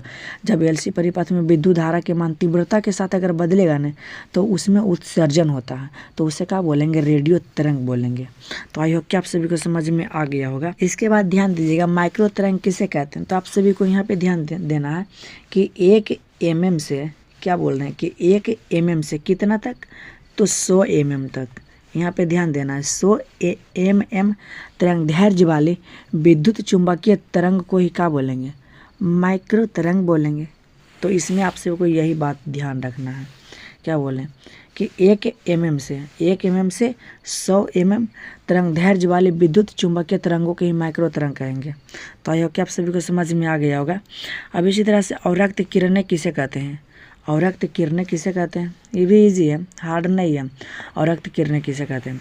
तो वह विद्युत चुंबकीय विकिरण है, यानी कि वह विद्युत चुंबकीय विकिरण है जिसका तरंगदैर्घ्य प्रत्यक्ष प्रकाश से बड़ा है। क्या बोले? प्रत्यक्ष प्रकाश से बड़ा है एवं सूक्ष्म तरंगदैर्घ्य से कम है, उसे क्या बोलेंगे? अवरक्त किरणें बोलेंगे। नहीं समझ में आया कोई दिक्कत नहीं, इसमें सिर्फ आप सभी को याद रखना है कि जिसका तरंगदैर्घ्य प्रत्यक्ष प्रकाश से बड़ा है एवं सूक्ष्म तरंगदैर्घ्य से कम है, उसे ही अवरक्त किरण कहेंगे। तो आई होप कि आप सभी को समझ में आ गया होगा। अब इस तरह से यहाँ क्या दृश्य किरणें किसे कहते हैं? यहाँ पे आप सभी को सुधार लेना, दृश्य किरणें किसे कहेंगे? तो आप सभी को पता है ना दृश्य कैसे लिखा था? ऐसे लिखा था, ठीक। दृश्य आप सभी को लिख लेना है, दृश्य। तो दृश्य किरणें किसे कहते हैं? तो समझिएगा कि यहाँ पे देखिएगा, ये किरण तब भी उत्सर्जित होगा जब इलेक्ट्रॉन उच्चतम ऊर्जा वाले कक्षा से न्यूनतम ऊर्जा वाले में जंप करता है। अब यहाँ पे देखिए हम बता देते हैं। मान लिया जाए यह ऊर्जा उच्चतम है और यह क्या है? न्यूनतम है। तो हम क्या बोले हैं कि जब इलेक्ट्रॉन उच्चतम ऊर्जा वाले कक्षा से, मान लिया जाए इससे जो है ना, इसमें जंप कर गया, तो इसे क्या बोलेंगे? दृश्य किरण बोलेंगे। तो आप सबको इसमें लिखना है कि इसका उत्सर्जन तब होता है जब इलेक्ट्रॉन उच्चतम ऊर्जा वाले कक्षा से न्यूनतम ऊर्जा वाले में जंप करती है, तो दृश्य किरण कहलाती है। तो आई होप कि आप सभी को समझ में आ गया होगा। अब इसी तरह से अगला ध्यान दीजिएगा, परावैंगनी। परावैंगनी किरण क्या? परावैंगनी तरंग किसे कहते हैं? तो ये सूर्य से आ रही खतरनाक किरण है। मतलब कि यहाँ देखिए, यह सूर्य है, तो सूर्य से आ रही एक खतरनाक किरण है जो हमारे शरीर के लिए हानिकारक है। बस इसमें इतना बात याद रखना है, जो सूर्य से आ रही एक खतरनाक किरण है जो हमारे शरीर के लिए क्या है? लाभदायक है कि हानिकारक है? हानिकारक है, लाभदायक नहीं है बल्कि हानिकारक है। तो बस आपको इसमें इतना ही बात ध्यान रखना है और कुछ नहीं है। अगला क्या है? एक्स किरणें किसे कहते हैं? अब हमें बताना है एक्स किरणें किसे कहते हैं। तो आप लोग ध्यान से समझिएगा कि इसका उत्सर्जन उच्च क्रमांक वाले परमाणुओं पर तीव्रगामी इलेक्ट्रॉन को पूर्ण से बमबारी कराकर किया जाता है। तो यहाँ पे इसका जो है ना उत्सर्जन कैसे करेंगे? तो इलेक्ट्रॉन को पूर्ण से बमबारी कराकर करेंगे, यानी कि इलेक्ट्रॉन का बमबारी कराकर एक्स किरण का उत्सर्जन करेंगे। बस इसमें आपको यही याद रखना है। अब इसी तरह से अगला क्या है? गामा किरण किसे कहते हैं? तो देखिए इसका जो है ना उत्सर्जन कब होगा? तो गामा किरणों का उत्सर्जन रेडियो सक्रिय पदार्थ के विघटन के दौरान होता है। कब होगा? जब हम रेडियो सक्रिय पदार्थ का विघटन करेंगे ना, तब गामा किरणों का उत्सर्जन होगा। और एक्स किरण किसे कहेंगे? जब हम इलेक्ट्रॉन का बमबारी कराएंगे ना, तब एक्स किरण का उत्सर्जन होगा। बस इसमें आप सभी को यही बात याद रखना। अब परावैंगनी की तरंगे किसे कहेंगे? तो सूर्य से ये आ रही खतरनाक किरण है जो हमारे शरीर के लिए हानिकारक है। तो चलिए अब 9वां चैप्टर की ओर हम सभी लोग आ गए हैं, मतलब कि किरण प्रकाश की। यहाँ पे तरंग प्रकाश की नहीं होगा, मतलब कि किरण प्रकाश की होगा। तो आप लोग यहाँ पे ध्यान दीजिएगा। तो चलिए पहला प्रश्न की ओर चलते हैं। पहला प्रश्न क्या? प्रकाश तंतु क्या है? तो आप सभी को बताना प्रकाश तंतु क्या है। तो पता है कि प्रकाश तंतु उच्च गुणवत्ता वाला कांच से बना एक बहुत पतली और नुमा संरचना होती है। इतना तो आप सभी को समझ में आया कि प्रकाश तंतु जो है उच्च गुणवत्ता वाला कांच से बना एक बहुत पतली और नुमा संरचना होती है, जिस पर ऐसा पदार्थ का, मतलब कि इस पर जो है ना ऐसा पदार्थ का परत चढ़ाया जाता है ना जिसका अपवर्तनांक तंतु की अपवर्तनांक से कम होता है। मान लिया जाए या जो है ना यह कोई प्रकाश का तंतु है, तो इस पर ऐसे पदार्थ का परत चढ़ाया जाता है ना, मतलब कि इस पर ऐसे पदार्थ का परत चढ़ाएंगे जिसका अपवर्तनांक जो है ना तंतु के अपवर्तनांक से कम होता है, प्रकाश तंतु कहलाता है। उसी तरह से अगला कहा क्रांति कोण किसे कहते हैं? देखिए इजी है, दुनिया का इजी प्रश्न यही है, हम इसे मानते हैं दुनिया का इजी प्रश्न। कैसे? तो समझिएगा कि आपतन कोण का वह खास मान जिसके लिए अपवर्तन कोण 90 डिग्री के बराबर हो जाता है। बोलिए हार्ड है? नहीं ना। कि आपतन कोण का वह खास मान जिसके लिए आपतन कोण जो है ना 90 डिग्री के बराबर हो जाता है क्रांतिक कोण कहलाता है। और ये प्रश्न तीसरा, ये तो और दुनिया का इजी प्रश्न है। प्रकाश वर्ष किसे कहते हैं? देखिए ना, इसी में छुपा है।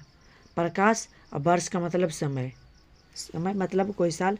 तो एक वर्ष में प्रकाश के द्वारा तय की गई दूरी प्रकाश वर्ष कहलाता है। क्या बोले कि एक वर्ष में प्रकाश के द्वारा तय की गई दूरी को क्या बोलेंगे? तो प्रकाश वर्ष बोलेंगे। क्लियर हो गया होगा आप सभी को ना। यहाँ पे अगर आप लोग समझ लिए हैं तो चलिए चौथा प्रश्न समझते हैं। तो चौथा प्रश्न भी इजी है, यानी कि जितने भी प्रश्न हैं ना दुनिया का सब इजी प्रश्न है, हार्ड नहीं है। आप लोग सिर्फ हार्ड मान लेते हैं, हार्ड कुछ नहीं है। हम जो बताएंगे बहुत ही ईजी। देखिए पूर्ण आंतरिक परावर्तन किसे कहते हैं? तो देखिए जब आपतन कोण का मान क्रांतिक कोण के मान से अधिक हो जाता है। क्या बोले हैं कि जब आपतन कोण का मान जो है ना क्रांतिक कोण के मान से अधिक हो जाता है तो आपतित किरण विरल माध्यम में गमन नहीं कर पाती है। तो क्या होता है ना कि वह सतह से टकरा कर पुनः उसी माध्यम में लौट जाता है। तो इसी घटना को पूर्ण आंतरिक परावर्तन कहते हैं। तो आप सभी को समझ में आ रहा होगा।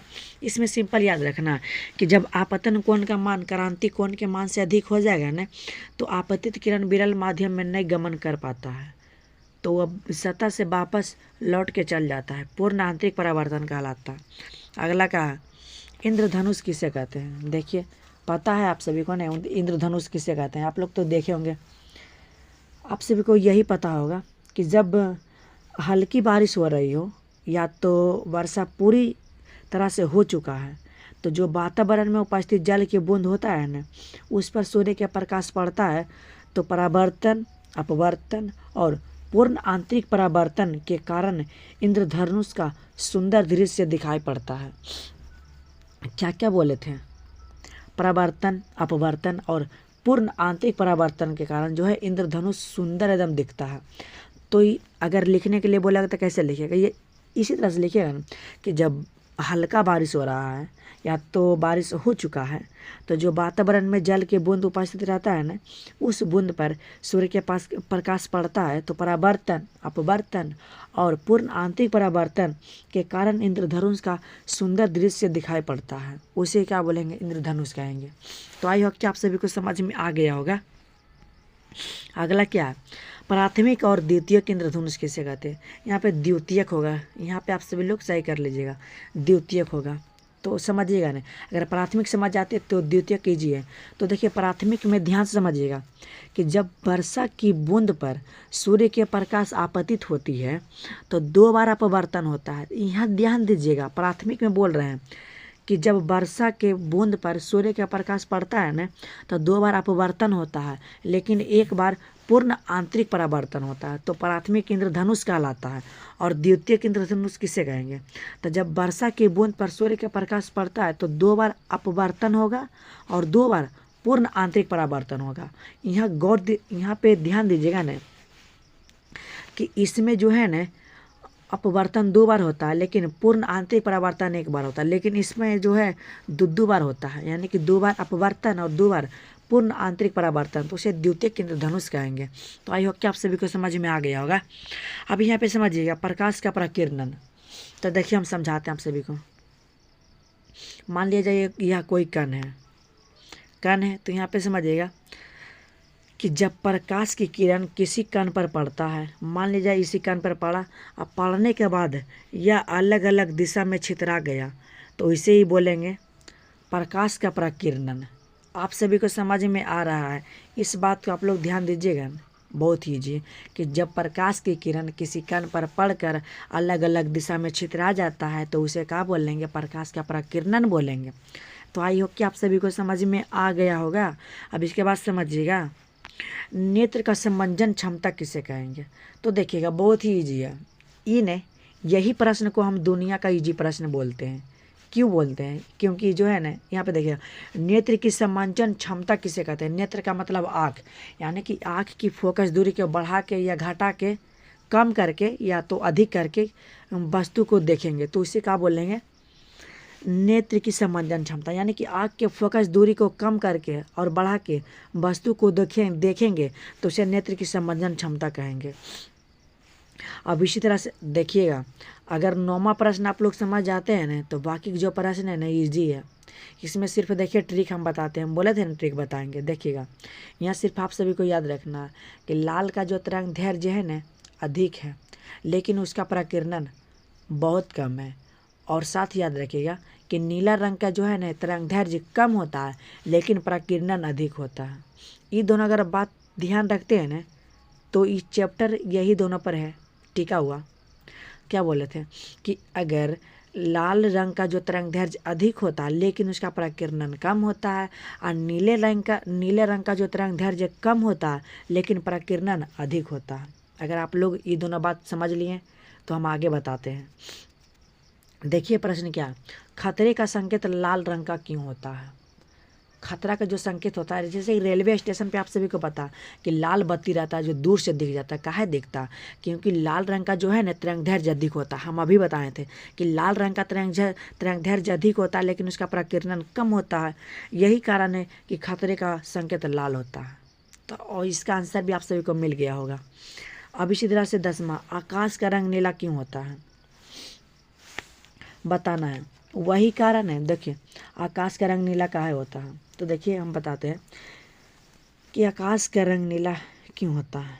तो आप सभी को पता है ना कि जो नीले रंग का तरंग दैर्ध्य है लाल रंग के तरंग दैर्ध्य से कम होता है, तथा नीले रंग का प्रकीर्णन लाल रंग से अधिक होता है। यही कारण है कि आकाश का रंग नीला होता है। ध्यान देने वाली बात यहाँ है कि लाल रंग का जो तरंग दैर्ध्य होता है ना वो नीले रंग के तरंग दैर्ध्य से क्या होता है? अधिक होता है। लेकिन लाल रंग का जो प्रकीर्णन होता है ना वह नीले रंग से कम होता है। मतलब कि नीला का प्रकीर्णन ज़्यादा होगा तो लाल का प्रकीर्णन कम होगा। बस यही कारण है कि उसका जो है ना आकाश का रंग नीला दिखाई देता है। तो अगर आप लोग समझ लिए हैं तो देखिए हम बता देते हैं कि जब सूर्य से निकलने वाले प्रकाश की किरण पृथ्वी के वायुमंडल में प्रवेश करता है तो अलग अलग रंगों में टूट जाता है। और चूँकि जब टूट जाएगा तो नीले रंग का जो तरंग दैर्ध्य है ना लाल रंग से कम होता है, तथा नीले रंग का प्रकीर्णन लाल से अधिक होता है। यही कारण है कि आकाश का रंग नीला होता है। तो आप सभी को समझ में आ गया होगा। इसके बाद समझिएगा, इसमें कुछ नहीं बोले थे ना, कुछ जो लाल है ना उसका तरंग दैर्ध्य अधिक होता है। बस यही सब बात याद रखना, कुछ नहीं है। देखिएगा सेम उसी तरह से इसका भी परिभाषा है। सूर्योदय में सूर्यास्त के समय सूर्य लाल क्यों दिखाई देता है?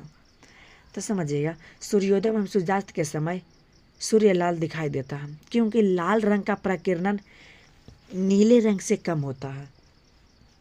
समझ में आ रहा है आप सभी को ना कि लाल रंग का जो प्रकीर्णन होता है ना नीले रंग से कम होता है। मतलब कि नीला का अधिक और लाल का कम, और लाल रंग का तरंग दैर्ध्य नीले रंग से अधिक होता है।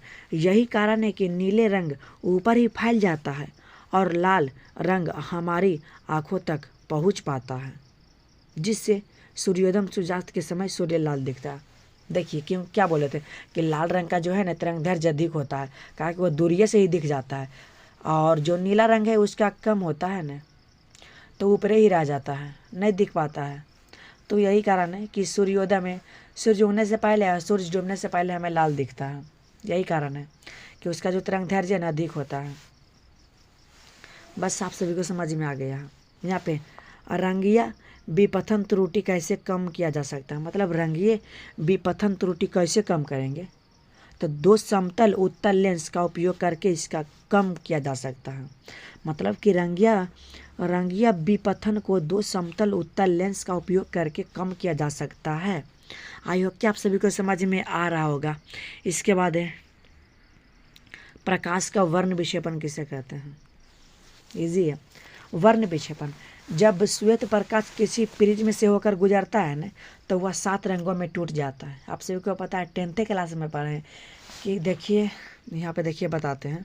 मान लिया जाए यह कोई प्रिज्म है, देखिए या कोई प्रिज्म है, तो जब कोई प्रिज्म में श्वेत प्रकाश जाएगा ना तो ये जो है ना 7 रंगों में टूट जाएगा। तो इसे क्या बोलेंगे? प्रकाश का वर्ण विक्षेपण, वर्ण विक्षेपण, विक्षेपण। क्लियर है? इसके बाद वर्ण विक्षेपण क्षमता किसे कहते हैं भाई? वर्ण विक्षेपण क्षमता किसे कहते हैं? तो ध्यान से समझिएगा। अगला प्रश्न क्या है? वर्ण विक्षेपण क्षमता। तो कोणीय वर्ण विक्षेपण तथा मध्य वर्ण विक्षेपण के अनुपात को ही वर्ण विक्षेपण क्षमता कहेंगे। क्षमता बोले तो डायरेक्ट अनुपात कर देना, आप सभी को कुछ देखना नहीं है कि कोणीय वर्ण विक्षेपण तथा मध्य वर्ण विक्षेपण के अनुपात को ही वर्ण विक्षेपण क्षमता कहेंगे। अगला क्या है? संयुक्त सूक्ष्मदर्शी के अभिदृश्यक का द्वारक छोटा होता है। क्यों होता है भाई? समझिएगा, बहुत ईजी है कि संयुक्त सूक्ष्मदर्शी का उपयोग, पहले देखिए, उपयोग निकट के वस्तुओं को देखने के लिए किया जाता है। इतना समझे ना कि संयुक्त सूक्ष्मदर्शी का उपयोग निकट के वस्तुओं को देखने के लिए किया जाता है। यदि, अब समझिएगा, यदि अभिदृश्यक का द्वारक बड़ा होगा तो वस्तु से आने वाली प्रकाश की किरण बड़े क्षेत्रफल में फैलेगा। क्या बोलें? अगर अभिदृश्यक का द्वारक बड़ा होगा न तो जो वस्तु से प्रकाश आएगा न वह बड़े क्षेत्रफल में फैलेगा, जिससे कि उसकी तीव्रता कम हो जाएगी। यही कारण है कि अभिदृश्यक का द्वारक छोटा होता है। छोटा होता है तो कि इसमें क्या होता है? जो वस्तु से आने वाली प्रकाश की किरणें हैं न वो कम क्षेत्रफल पर फैलेगा और चमकीला दिखाई देगा। तो आप सभी को समझ में आ गया होगा। वीडियो को 1 से 2 बार जरूर देखिएगा, बहुत ईजी तरीका से आप सभी को याद हो जाएगा। अगला क्या है? बूस्टर का नियम क्या है?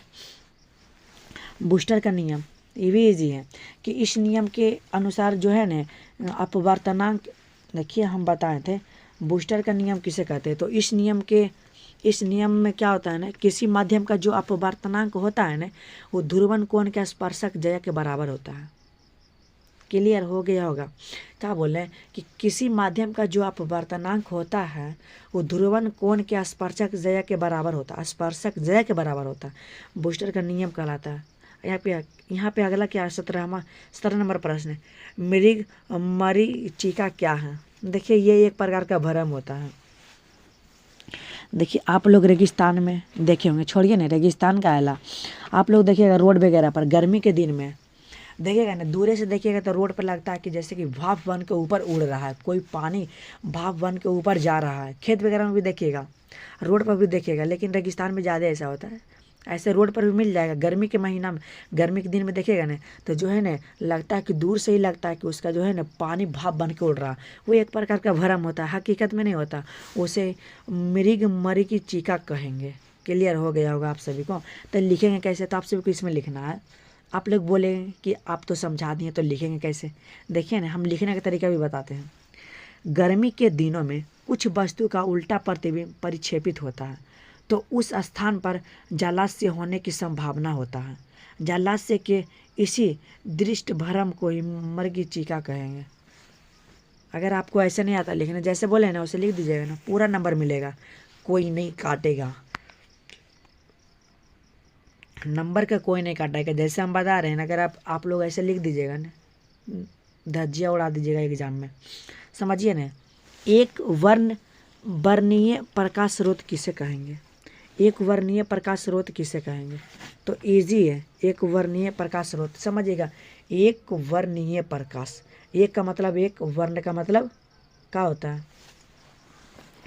तरंग होता है। तो वही याद रखना है कि प्रकाश का वैसा स्रोत जो एक ही तरंग लंबाई वाला प्रकाश को उत्सर्जित करता है। बस एक ही लंबाई का जो है ना प्रकाश स्रोत उत्सर्जित करता है और दो को नहीं करता है। इन नामे से देखिए नहीं, यहाँ नामे से पता चल रहा कि वैसा वर्णीय प्रकाश स्रोत जो एक ही तरंग लंबाई वाला प्रकाश को उत्सर्जित करेगा न तो उसे वर्णीय प्रकाश स्रोत कहेंगे। तो आई होप कि आप सभी को समझ में आ गया होगा।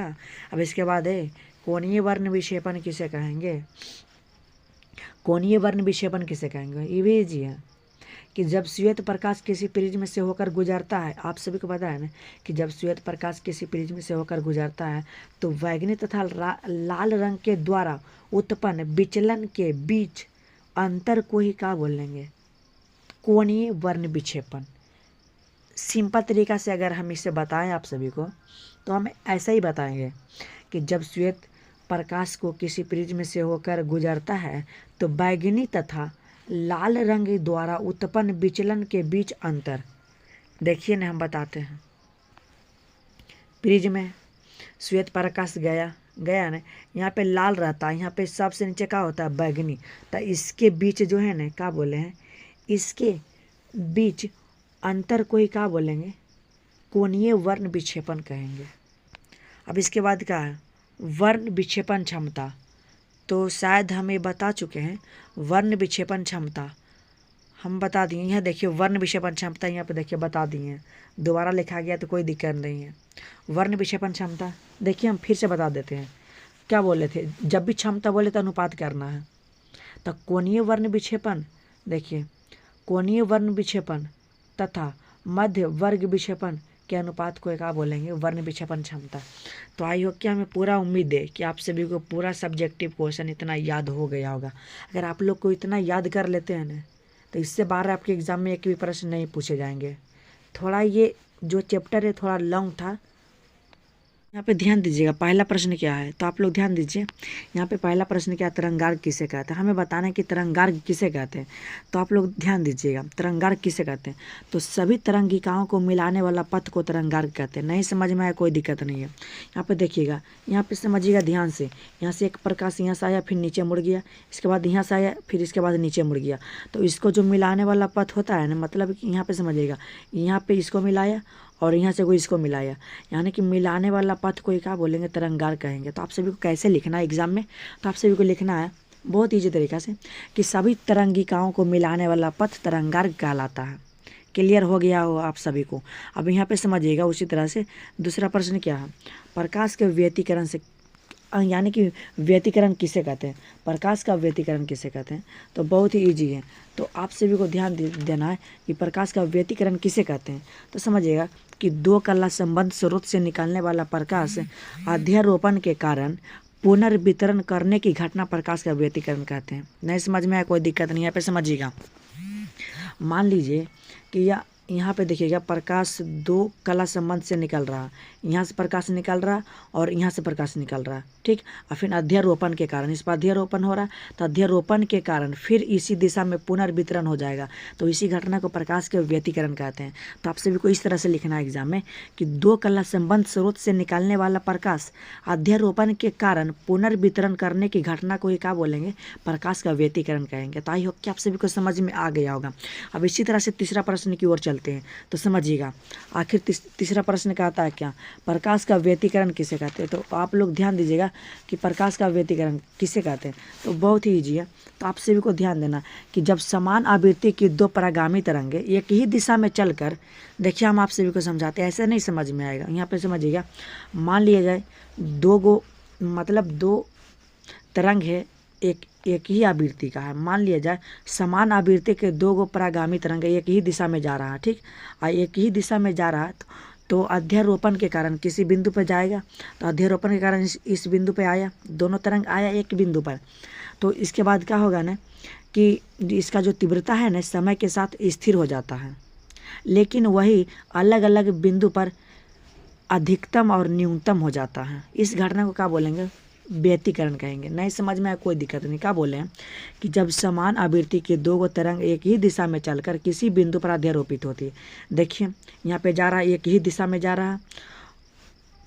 अब इसके बाद एक बिंदु पर अध्यारोपित होता है। तो अध्यारोपित होने के कारण जो है ना, इस तरंग का तीव्रता समय के साथ स्थिर हो जाता है, लेकिन अलग अलग बिंदु पर समय के साथ इसका जो है ना अधिकतम और न्यूनतम हो जाता है। इसी घटना को क्या बोलेंगे, व्यतिकरण। तो आई होप कि आप सभी को समझ में आ गया होगा। अब इसके बाद समझिएगा चौथा प्रश्न क्या है। चौथा तो बहुत ही ईजी, क्या बोले, इतना ईजी प्रश्न, दुनिया का ईजी प्रश्न हमें यही बुझाता है, ठीक। तो यहाँ पे समझिएगा क्या है, रचनात्मक व्यतिकरण किसे कहते हैं। अगर रचनात्मक आप लोग समझ जाते हैं तो विनाशी व्यतिकरण ईजी। इसी का उल्टा है, समझिएगा कैसे, कि पर्दे के जिस बिंदु पर प्रकाश समान कला में आरोपित होते हैं, क्या बोल रहे हैं, ध्यान दीजिएगा। यहाँ पे मान लिया जाए कोई पर्दा है, अब पर्दा के जिस बिंदु पर प्रकाश समान कला में आरोपित होता है, इस बिंदु पर है ना पर्दा है, और पर्दा के जिस बिंदु पर प्रकाश समान कला में आरोपित होता है तो प्रकाश की जो तीव्रता होता है महत्तम पाया जाता है। तो इसी घटना को क्या बोलेंगे, रचनात्मक व्यतिकरण। अब यहाँ पे समझिएगा विनाशी व्यतिकरण किसे कहते हैं, तो इसी का उल्टा है। इसमें क्या बोल रहे कि पर्दे के जिस बिंदु पर इसके बात हम कर रहे हैं, रचनात्मक में क्या बोले थे कि पर्दे के जिस बिंदु पर प्रकाश समान कला में आरोपित होता है ना, लेकिन इसमें विपरीत कला में आरोपित होगा, किसमें, विनाशी में। तो पर्दे के जिस बिंदु पर प्रकाश विपरीत कला में आरोपित होता है तो प्रकाश की तीव्रता न्यूनतम पाया जाएगा, लेकिन इसमें प्रकाश की इसमें जो था ना प्रकाश की तीव्रता अधिकतम था, लेकिन इसमें प्रकाश की तीव्रता न्यूनतम होगा। क्लियर हो गया होगा दोनों प्रश्न, बहुत ही ईजी है। आप सभी को सिंपल याद रखना कि रचनात्मक व्यतिकरण हम उसे कहेंगे जिसमें पर्दे के जिस बिंदु पर प्रकाश समान कला में अगर आरोपित होगा तो प्रकाश की तीव्रता महत्तम पाया जाएगा। अब विनाशी की बात कर रहे हैं, ध्यान सुनिएगा। तो पर्दे के जिस बिंदु पर प्रकाश विपरीत कला में आरोपित होता है, उसमें समान था तो इसमें विपरीत था, जब विपरीत था तो प्रकाश की तीव्रता इसमें न्यूनतम पाया जाएगा। इसी घटना को क्या बोलेंगे, विनाशी व्यतिकरण कहेंगे। तो आई होप कि आप सभी को समझ में आ गया होगा। अब इसके बाद छठा प्रश्न की ओर चलते हैं, समझिएगा। छठा प्रश्न क्या है, प्रकाश का विवर्तन किसे कहते हैं। तो समझिएगा कि प्रकाश का विवर्तन, प्रकाश जब किसी तीक्ष्ण किनारों से होकर गुजरता है तो वह अपना मूल पथ से विचलित हो जाता है। यहाँ पे देखिए हम आप सभी को समझाने की कोशिश करता हूँ। यहाँ पे देखिएगा, यहाँ पे समझिएगा, यहाँ से प्रकाश जा रहा है, देखिए यहाँ से प्रकाश जा रहा है, यहाँ से तीक्ष्ण किनारों से होकर गुजर गया और अपना मूल पथ से विचलित हो गया। इसको ने ऐसे जाना था लेकिन ऐसे नहीं गया, ये अपना मूल पथ से जो है ना विचलित हो गया। तो इसी घटना को क्या बोलेंगे, प्रकाश का विवर्तन। तो आप सभी को कैसे लिखना कि जब प्रकाश किसी किनारों से होकर गुजरता है, मतलब तीक्ष्ण किनारों से होकर गुजरता है, तो वह अपना मूल पथ से विचलित हो जाता है। तो इसी घटना को प्रकाश के विवर्तन कहते हैं। तो समझ में आ गया होगा आप सभी को। अब इसके बाद समझिएगा प्रकाश का ध्रुवण किसे कहते हैं। बहुत ही ईजी है, प्रकाश का ध्रुवण किसे कहते हैं। तो आप सभी को ध्यान देना कि प्रकाश तरंग द्वारा तरंग संचरण की दिशा के चारों ओर सममित की कमी को प्रदर्शित करने वाला प्रकाश ध्रुवण कहलाता है। प्रकाश ध्रुवण का काम क्या है कि जो तरंग संचरण की दिशा है ना, तरंग, यहाँ पे देखिए हम आप सभी को समझाते हैं, यहाँ पे ध्यान दीजिएगा। तरंग संचरण की दिशा के चारों ओर, यहाँ पे ध्यान दीजिए क्या है, चारों ओर है कि नहीं, यहाँ पे ध्यान दीजिएगा, चारों ओर है ना। तो प्रकाश तरंग द्वारा तरंग संचरण की दिशा के चारों ओर सममित की कमी को प्रदर्शित करने वाला प्रकाश को ध्रुवण कहेंगे। ध्रुवण का काम क्या है, सिंपल भाषा में याद रखना कि ध्रुवण का काम यही है, जो तरंग संचरण की दिशा के चारों ओर जो उसका कमी होता है ना, उसी कमी को प्रदर्शित करता है। कौन, ध्रुवण करता है। बस इतना आप सबको याद रखना है। इस तरह से क्या है, वूस्टर का नियम क्या है, इतना इजी, ये भी हम इसे मानते हैं दुनिया का इजी प्रश्न। वूस्टर का नियम क्या है, तो ध्यान दीजिएगा। इस नियम के अनुसार जो है ना, किसी माध्यम का जो अपवर्तनांक है ध्रुवण कोण के स्पर्शक ज्या के बराबर होता है, वूस्टर का नियम कहलाता है। साथ ही आप सभी को याद रखना है tan IP होता है, tan IP। वूस्टर का नियम क्या होता है, tan IP, इसे आप लोग याद रखिएगा। देखिए एक बार और हम बोल देते हैं कि इस नियम के अनुसार क्या होता है ना कि किसी माध्यम का जो अपवर्तनांक होता है ना ध्रुवण कोण के स्पर्शक ज्या के बराबर होता है, उसे वूस्टर का नियम कहेंगे। क्लियर हो गया होगा आप सभी को। अब इसके बाद समझिए फ्रेनेल विवर्तन किसे कहते हैं। तो जब प्रकाश स्रोत और, ध्यान दीजिएगा क्या बोल रहे हैं, जब प्रकाश स्रोत और पर्दा दोनों विवर्तक वस्तु से निश्चित दूरी पर होता है तो जो पर्दा पर विवर्तन प्राप्त होता है ना, उसे क्या बोलेंगे, फ्रेनेल विवर्तन कहते हैं। नहीं समझ में आया, हमें पता है, लेकिन यहाँ पे समझिए ना, हम समझाते हैं ना। तो मान लिया जाए यहाँ पे तरंग प्रकाश स्रोत है, यहाँ पे ये तरंग प्रकाश स्रोत है और यहाँ पे क्या है, पर्दा है, समझिएगा, यह पर्दा है। तो क्या बोलें, जब तरंग प्रकाश स्रोत और पर्दा विवर्तक वस्तु से निश्चित दूरी पर होता है, क्या बोलें, ध्यान दीजिएगा। यहाँ पे आप सभी को ध्यान देना है कि जब तरंग प्रकाश स्रोत और पर्दा विवर्तक वस्तु से एक निश्चित दूरी पर होता है ना, तो जो पर्दा पर विवर्तन प्राप्त होता है ना, उसे क्या बोलेंगे, फ्रेनेल विवर्तन कहेंगे।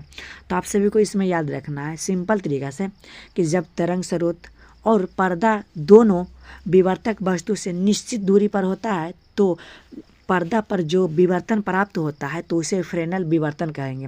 प्रश्न क्या, फ्राउनहोफर विवर्तन किसे कहते हैं। इजी है कि यह अनिश्चित दूरी पर होता है, उसमें क्या था, निश्चित दूरी था। किसका, तरंग स्रोत और पर्दा के बीच की जो दूरी था ना विवर्तक वस्तु से निश्चित था, लेकिन इसमें अनिश्चित हो जाएगा, तो इसे क्या बोलेंगे, फ्राउनहोफर विवर्तन। अब इसके बाद समझिएगा लास्ट प्रश्न इस चैप्टर का, ध्यान दीजिएगा, इतना इजी प्रश्न ही है ना, क्या बोले, 11 नंबर देखिएगा, हाइगेंस का तरंग सिद्धांत बताना। देखिए इसका आंसर जो है ना हम लिख देंगे, कहा कि बहुत ही इजी है। देखिए कुछ नहीं कह रहा कि यहाँ पे समझिएगा, इसका जो है ना ध्यान दीजिएगा, तरंग के संचरण के लिए, संचरण का मतलब चलना होता है, तो तरंग के संचरण के लिए हाइगेंस ने बताया कि, इसने क्या बताया कि ब्रह्मांड में प्रत्येक और लगभग भारहीन पदार्थ उपस्थित है। यानी कि ध्यान से सुनिएगा, हाइगेंस ने बताया था ना कि ब्रह्मांड के प्रत्येक और लगभग भारहीन पदार्थ उपस्थित होते हैं, और इस पदार्थ को ईथर कहते हैं। कौन बोले थे, हाइगेंस बोले थे। और ईथर के तरंग के संचरण के लिए इसमें सारे गुण मौजूद हैं, इसलिए इन्होंने माध्यम के रूप में ईथर चुना था। यहाँ से प्रश्न बनता है कि हाइगेंस ने माध्यम के रूप में ईथर क्यों चुना था, क्योंकि ईथर में जो है ना सभी गुण मौजूद था, इसलिए हाइगेंस ने ईथर को ही चुना था। फिजिक्स का 13वां चैप्टर में हम सभी लोग आ चुके हैं, मतलब कि नाभिक में जितने भी सब्जेक्टिव क्वेश्चन बताएंगे ना, इससे बाहर आपके एग्जाम में एक भी प्रश्न नहीं पूछे जाएंगे, इसलिए इस वीडियो को ध्यान से देखिएगा। और आप सभी को क्या करना है कि इस वीडियो को ध्यान से सिर्फ सुनते जाना है, और सुनते ही सभी का आंसर याद हो जाएगा। बहुत ईजी तरीका से आप सभी को हम याद करवाएंगे, आप लोग को विश्वास नहीं होगा। यहाँ पे देखिएगा ना, पहला प्रश्न क्या है, देखिए पहला प्रश्न है, नाभिकीय घनत्व किसे कहते हैं। तो आप सभी को बताना है नाभिकीय घनत्व किसे कहते हैं। तो आप लोग ध्यान से सुनिएगा, तो देखिए हम आप सभी को बता देते हैं। यानी कि नाभिक के, मान लिया जाए कोई एगो नाभिक है, तो एक नाभिक का आयतन का जितना द्रव्यमान होता है ना, उसे ही क्या बोलेंगे, नाभिकीय घनत्व कहेंगे। तो आई होप कि आप सभी को समझ में आ गया होगा। फिर से हम बोल देते हैं, तो आप सभी को लिखना है इसमें कि नाभिक के एकांक आयतन का द्रव्यमान को ही क्या बोलेंगे, नाभिकीय घनत्व बोलेंगे। क्लियर हो गया होगा आप सभी को। यहाँ पर समझिएगा दूसरा नंबर क्या है, द्रव्यमान क्षति किसे कहते हैं। द्रव्यमान क्षति किसे कहते हैं, तो कुछ नहीं, ये भी ईजी है कि नाभिक के कणों का द्रव्यमानों का योग, क्या बोल रहे हैं, ध्यान से सुनिएगा, कि नाभिक के जितने, मतलब कि नाभिक के कणों का द्रव्यमानों का योग तथा नाभिक के द्रव्यमानों के बीच के अंतर को ही क्या बोलेंगे, द्रव्यमान क्षति कहेंगे। फिर से सुनिएगा, हार्ड नहीं है कुछ। यहाँ पे देखिएगा ना कि नाभिक के कणों के द्रव्यमानों का योग, पहले लेना है क्या, कणों के द्रव्यमानों का योग, उसके बाद द्रव्यमान के बीच के अंतर को ही क्या बोलेंगे, द्रव्यमान क्षति कहेंगे। अब इसके बाद समझिएगा 3 नंबर प्रश्न क्या, नाभिकीय बंधन ऊर्जा किसे कहेंगे। नाभिकीय बंधन ऊर्जा, तो ये भी इजी है कि नाभिक के अवयवी कणों को विघटित करने के लिए जो ऊर्जा की आवश्यकता होती है ना, उसे क्या बोलेंगे, नाभिकीय बंधन ऊर्जा कहेंगे। मतलब कि देखिए हम आप सभी को समझा देते हैं, मान लिया जाए यह नाभिक का कोई अवयवी कण है, तो इस अवयवी कण को तोड़ने के लिए ने हमें जो ऊर्जा की आवश्यकता होगी ने, वही ऊर्जा को हम बोलेंगे नाभिकीय बंधन ऊर्जा कहेंगे। तो आई होप कि आप सभी को समझ में आ गया, मतलब कि इसे तोड़ने के लिए जैसे हम ऐसे कर रहे हैं, तो ऐसे करने में ऊर्जा की आवश्यकता नहीं होता है, तो इसे बोलेंगे नाभिक बंधन ऊर्जा कहेंगे। तो इसी तरह से अगला प्रश्न ध्यान दीजिएगा, अगला क्या है, चौथा, नाभिकीय बल किसे कहेंगे। तो बल का मतलब आप सभी को पता है, तो आप सभी लोग यहाँ पे हमें बताइएगा कि मान लिया जाए यह कोई नाभिक है, तो बताइए नाभिक में न्यूट्रॉन और प्रोटॉन दोनों रहता है, तो इन दोनों को एक साथ बांधे रखने के लिए जो बल की आवश्यकता होता है ना, उसे ही बोलेंगे नाभिकीय बल बोलेंगे। क्या बोले हैं, आप सभी को इसमें लिखना है कि परमाणु के नाभिक में प्रोटॉन और न्यूट्रॉन को एक साथ बंधे रखने के लिए जो बल की आवश्यकता होती है, उसे ही नाभिकीय बल कहेंगे। यानी कि मान लिया जाए यह कोई नाभिक है, तो नाभिक में कौन कौन है, न्यूट्रॉन है और प्रोटॉन है, दोनों को एक साथ बांधे रखने के लिए जो बल की आवश्यकता होगा ना, उसे ही क्या बोलेंगे, नाभिकीय बल कहेंगे। तो आई होप कि आप सभी को समझ में आ गया होगा। अब इसी तरह से समझते हैं 5वां नंबर प्रश्न क्या है, रेडियो सक्रियता किसे कहेंगे। ये भी ईजी है कि मान लिया जाए, देखिए हम आप सभी को समझा देते हैं, यह कोई भारी धातु है। इस भारी धातु से ने लगातार जो किरण उत्सर्जित हो रहा है, इससे ने यहाँ पे समझिएगा, इससे जो लगातार किरण उत्सर्जित हो रहा है एकदम, तो इसे ही क्या बोलेंगे, रेडियो सक्रियता कहेंगे। और साथ ही साथ आप सभी को याद रखना है कि जो तत्व इस घटना को प्रदर्शित करता है ना, उसे रेडियो सक्रियता तत्व कहेंगे। मतलब कि एक तीर से दो निशाना। इसमें आप सभी को देखिए हम बताते हैं, आप सभी को यहाँ पे ध्यान रखना है। क्या बोलें कि रेडियो सक्रियता पहले किसे कहेंगे, रेडियो सक्रियता, तो इसमें आप सभी को लिखना है कि भारी तत्व के द्वारा विकिरण के लगातार उत्सर्जन की घटना को क्या बोलेंगे, रेडियो सक्रियता कहेंगे। और जो तत्व इस घटना को प्रदर्शित करेगा ने, उसे रेडियो सक्रियता तत्व कहेंगे। यानी कि यहाँ पे दो को निकल रहा है, आप लोग को समझ में आ गया होगा। अब इसके बाद आप सभी को बताना है अल्फा किरणों के गुण, जो कि आपके एग्ज़ाम में ये सब प्रश्न पूछे जाते हैं। ये सब जितना बता रहे हैं टोटल पूछे जाएंगे। तो देखिएगा अल्फा किरण के गुण बताना है, तो आप सभी को इसमें याद रखना है। देखिए हम बोल देते हैं, इसका जो है ना पहला कि इसकी भेदन क्षमता तो कम होता है। अब यहाँ पे आप सभी को ध्यान रखना अगला है कि यह फोटोग्राफिक प्लेट को प्रभावित करते हैं। कौन, तो अल्फा किरण। साथ ही साथ आप सभी को याद रखना है कि ये विद्युत तथा चुंबकीय क्षेत्र के द्वारा विक्षेपित होता है। और साथ ही साथ आप सभी को याद रखना है कि यह धनावेश होता है। क्लियर हो गया होगा। अब इसके बाद उसी तरह से बीटा किरण के हमें गुण बताना है। तो आप सभी को यहाँ पे बताना है कि इसकी भेदन क्षमता जो है ना अल्फा किरणों से अधिक होता है।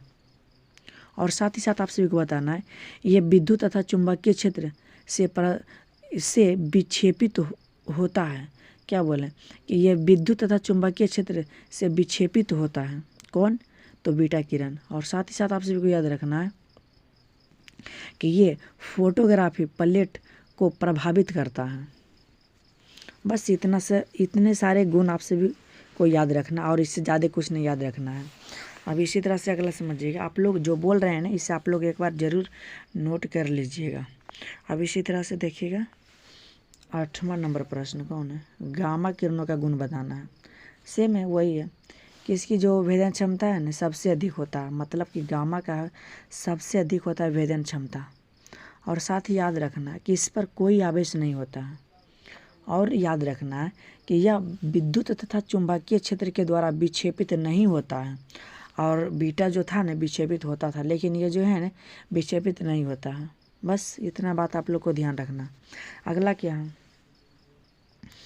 और यहाँ पे देखिएगा, यहाँ पे रेडियो सक्रिय पदार्थ का अर्ध आयु काल किसे कहते हैं, बताना है कि रेडियो, यहाँ पे देखिएगा अर्ध आयु, अर्ध मतलब आधा, आयु का मतलब समय, यानी कि काल का मतलब समय, यानी कि आधा समय में, क्या बोलें कि जब आधा समय में परमाणु, यानी कि परमाणु आधा विघटित हो जाता है। कोई समय में जब परमाणु आधा टूट जाएगा ना, तो उसे क्या बोलेंगे, रेडियो सक्रिय पदार्थ का अर्धायु काल। नहीं समझ में आया, हमें पता है, तो आपको इसमें बताना है कि परमाणु कोई समय में जब आधा में टूट जाता है, यानी कि परमाणु, देखिए हम बताते हैं, आप सभी को ध्यान रखना है कि मान लिया जाए यह कोई परमाणु है, ठीक, यह परमाणु कोई समय में, कोई निश्चित समय में न यह जो है न आधा टूट जाता है। आधा इधर टूट गया, आधा इधर टूट गया।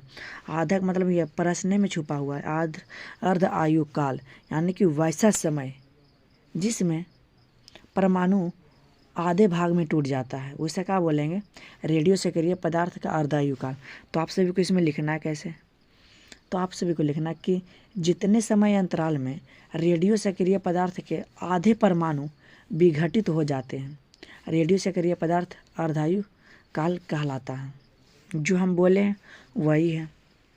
अब इसी तरह से समझिएगा अगला प्रश्न क्या है, रेडियो सक्रिय पदार्थ का औसत आयु। अगर आप लोग वो समझ गए अर्धायु, तो औसत आयु भी इजी है। तो इसमें आप सभी को क्या बताना है कि रेडियो सक्रिय पदार्थ की सभी परमाणुओं की कुल आयु, क्या बोले कि रेडियो सक्रिय पदार्थ की सभी परमाणुओं की कुल आयु, यानी कि सभी परमाणुओं की कुल आयु तथा परमाणु की कुल संख्या के अनुपात को ही क्या बोलेंगे, औसत आयु बोलेंगे। क्या बोलें, परमाणु की कुल आयु और परमाणु की कुल संख्या के अनुपात को क्या बोलेंगे, तो औसत आयु बोलेंगे। तो आप सभी को इसमें लिखना है कि परमाणुओं की कुल आयु तथा परमाणु की कुल संख्या के अनुपात को ही औसत आयु कहेंगे। तो आप सभी को समझ में आ रहा होगा। अगला क्या है यहाँ पे समझिए। अगला प्रश्न है नाभिकीय श्रृंखला अभिक्रिया किसे कहेंगे। इतना इजी है ना, दुनिया का इजी प्रश्न इसे हम मानते हैं। कैसे, देखिए नाभिकीय श्रृंखला अभिक्रिया क्या है। तो नाभिकीय श्रृंखला अभिक्रिया वह अभिक्रिया है जिसमें नाभिकीय विघटन के क्रिया के द्वारा नाभिकीय ऊर्जा को प्राप्त किया जाता है। नहीं समझ में नहीं आया कोई दिक्कत नहीं, देखिए हम समझाते हैं ना कि इसमें क्या होता है ना कि नाभिकीय विघटन के द्वारा, विघटन का मतलब तोड़ना होता है, टूटना होता है। तो जब हम नाभिकीय विघटन करेंगे ना तो इस क्रिया में क्या होगा ना, नाभिकीय ऊर्जा हमें प्राप्त होगा। कब, जब हम नाभिकीय विघटन करेंगे तब हमें नाभिकीय ऊर्जा प्राप्त होगा। तो इसे क्या बोलेंगे, नाभिकीय श्रृंखला अभिक्रिया। तो आप लोग चाहे तो ऐसे भी लिख सकते हैं कि इस अभिक्रिया में क्या होता है ना कि नाभिकीय विघटन के द्वारा नाभिकीय ऊर्जा प्राप्त होता है। जब हम नाभिकीय विघटन करेंगे तो हमें नाभिकीय ऊर्जा प्राप्त होगा। इसी तरह से अगला क्या है, नियंत्रित श्रृंखला अभिक्रिया क्या है। ये भी इजी है, दुनिया के इजी प्रश्न में से एक प्रश्न ये भी है और 12 नंबर भी प्रश्न इजी है। देखिए ना 11 समझ लीजिए तो 12 भी इजी है। तो नियंत्रित श्रृंखला अभिक्रिया क्या है। तो जब विघटन के पद में क्या बोल रहे हैं यहाँ पे समझिएगा, जब विघटन के पद में केवल एक ही न्यूट्रॉन होते हैं। क्या बोल रहे हैं कि जब विघटन के पद में केवल एक ही न्यूट्रॉन होते हैं तो नियत मात्रा में ऊर्जा मुक्त होती है। जब एगो रहेगा तो नियत मात्रा में ऊर्जा मुक्त होगा। तथा ऐसे अभिक्रिया का क्या बोलेंगे, नियंत्रित अभिक्रिया बोलेंगे। तो इसमें आप सभी को यही बात लिखना है कि जब विघटन के पद में केवल एक न्यूट्रॉन होता है ना तो नियत मात्रा में ऊर्जा मुक्त होता है।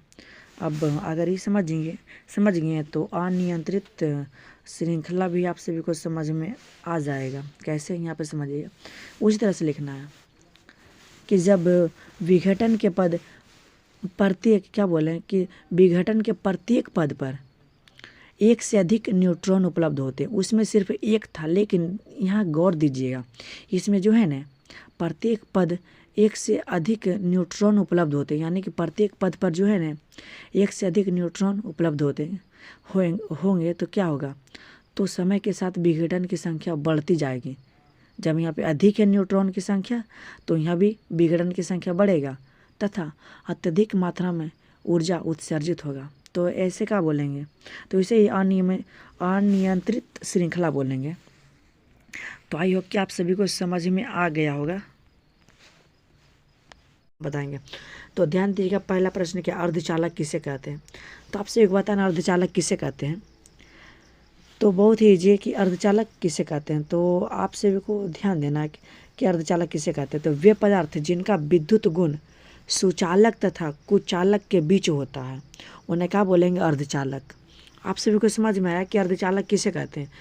तो वैसे पदार्थ जिसका जो विद्युतीय गुण है ना सुचालक और कुचालक के बीच होता है उन्हें अर्धचालक कहते हैं। तो आई होप कि आप सभी को समझ में आ गया होगा। अब इसी तरह से अगला क्या है, नैज अर्धचालक किसे कहते हैं। तो आप सभी को बताना नैज अर्धचालक किसे कहते हैं। ये भी कुछ हार्ड नहीं है, इजी है कि शुद्ध अर्धचालक को ही नैज अर्धचालक कहते हैं। बहुत ही ईजी है कि शुद्ध अर्धचालक को ही नैज अर्धचालक कहेंगे। तो आई होप कि आप सभी को समझ में आ रहा होगा।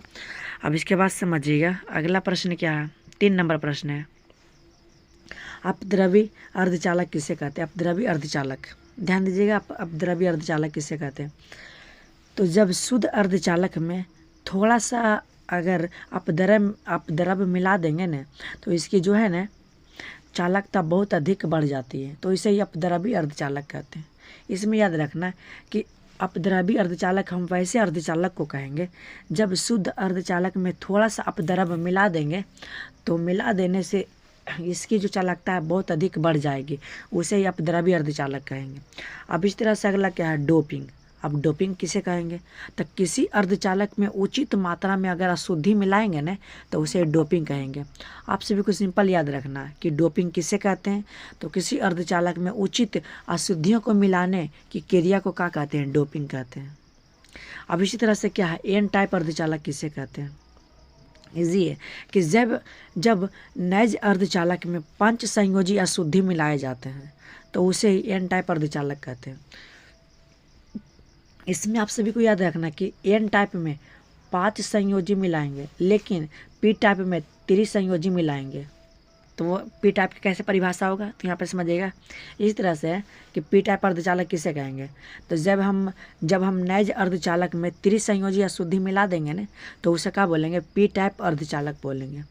अब इसी तरह से क्या है, पी एन संधि किसे कहते हैं, पी एन संधि किसे कहते हैं, तो जब कोई पी टाइप अर्धचालक को एन टाइप अर्धचालक के संपर्क में रखा जाता है, तो जो व्यवस्था बनता है ना, उसे पीएन संधि डायोड कहेंगे। नहीं समझ में आया, यहाँ पे समझिएगा, जब हम पी टाइप के अर्धचालक को एन टाइप के अर्धचालक के पास जब दोनों को रखेंगे ना, तो रखने से जो व्यवस्था बनेगा उसे ही क्या बोलेंगे, पीएन संधि बोलेंगे। बस इसे पीएन संधि बोलेंगे। बस इसमें कुछ याद नहीं रखना, इतना सा याद रखिए। अब इसके बाद समझिएगा क्या है, जेनर डायोड किसे कहते हैं। जेनर डायोड ये भी जी है कि जेनर डायोड किसे कहेंगे।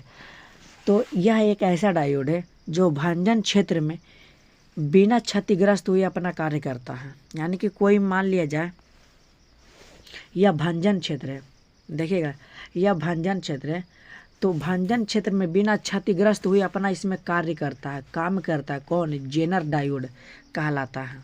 अगला क्या, सौर सेल। आप लोग पढ़े होंगे 10th क्लास में कि सौर सेल किसे कहते हैं। जो आप सभी को पता है सौर सेल किसे कहते हैं, जो प्रकाश ऊर्जा को विद्युत ऊर्जा में बदलता है, सौर सेल कहलाता है। मतलब कि सोलर प्लेट आप सभी लोग समझ रहे होंगे। अब इसके बाद क्या है, लॉजिक गेट। ये भी इजी है, लॉजिक गेट किसे कहेंगे।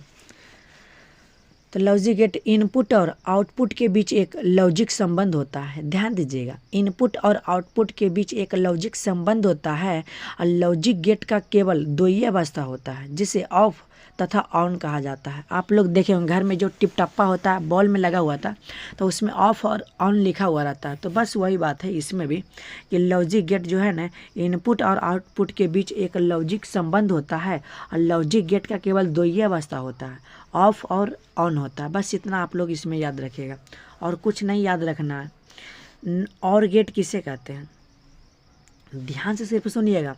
इसमें दो या दो से अधिक इनपुट और एक आउटपुट होता है। क्या बोल रहे हैं, इसमें दो या दो से इनपुट रहेगा और एक आउटपुट होगा।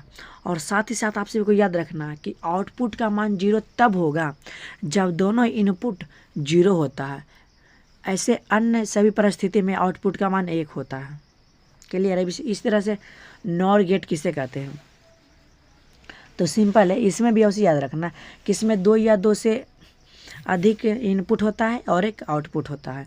और आउटपुट का मान 1 तब भी होगा जब दोनों इनपुट का मान 0 होगा। ऐसे अन्य परिस्थिति में आउटपुट का मान 0 ही होता है। तो इसे आप लोग याद कीजिएगा और जो बोल रहे हैं इसे आप लोग नोट कर लीजिएगा। अब इसी तरह से कहाँ एंड गेट आ गई है, ठीक। अब एंड गेट का है, बस वही है। एंड गेट में उसी तरह से आप सभी को बताना है कि इसमें तो दो या दो से अधिक इनपुट रहेगा, केवल एक आउटपुट रहेगा। और आउटपुट का मान 1 तब भी होगा जब दोनों इनपुट का मान 1 होगा। ऐसे अन्य परिस्थिति में आउटपुट का मान 0 होता है। इस बात को आप लोग गौर कीजिएगा। अब उसी तरह से क्या है, नंड गेट किसे कहते हैं, ये भी इजी है। उसी तरह से बताना है कि इसमें जो है ना दो या दो से इनपुट रहेगा और केवल एक आउटपुट रहेगा। और आउटपुट का मान, यहाँ से आप सभी को सभी बात को ध्यान देना है जो बोल रहे हैं ना, बाकी तो वहाँ से सेम ही था लेकिन यहाँ से सब में अलग है। इस बात को आप लोग गौर कीजिएगा। आउटपुट का मान 0 तब भी होगा जब दोनों इनपुट 1 होता है। ऐसे तो अन्य परिस्थिति में आउटपुट का मान 1 होगा, किस में, नंड गेट में। अब उसी तरह से क्या है, नॉट गेट।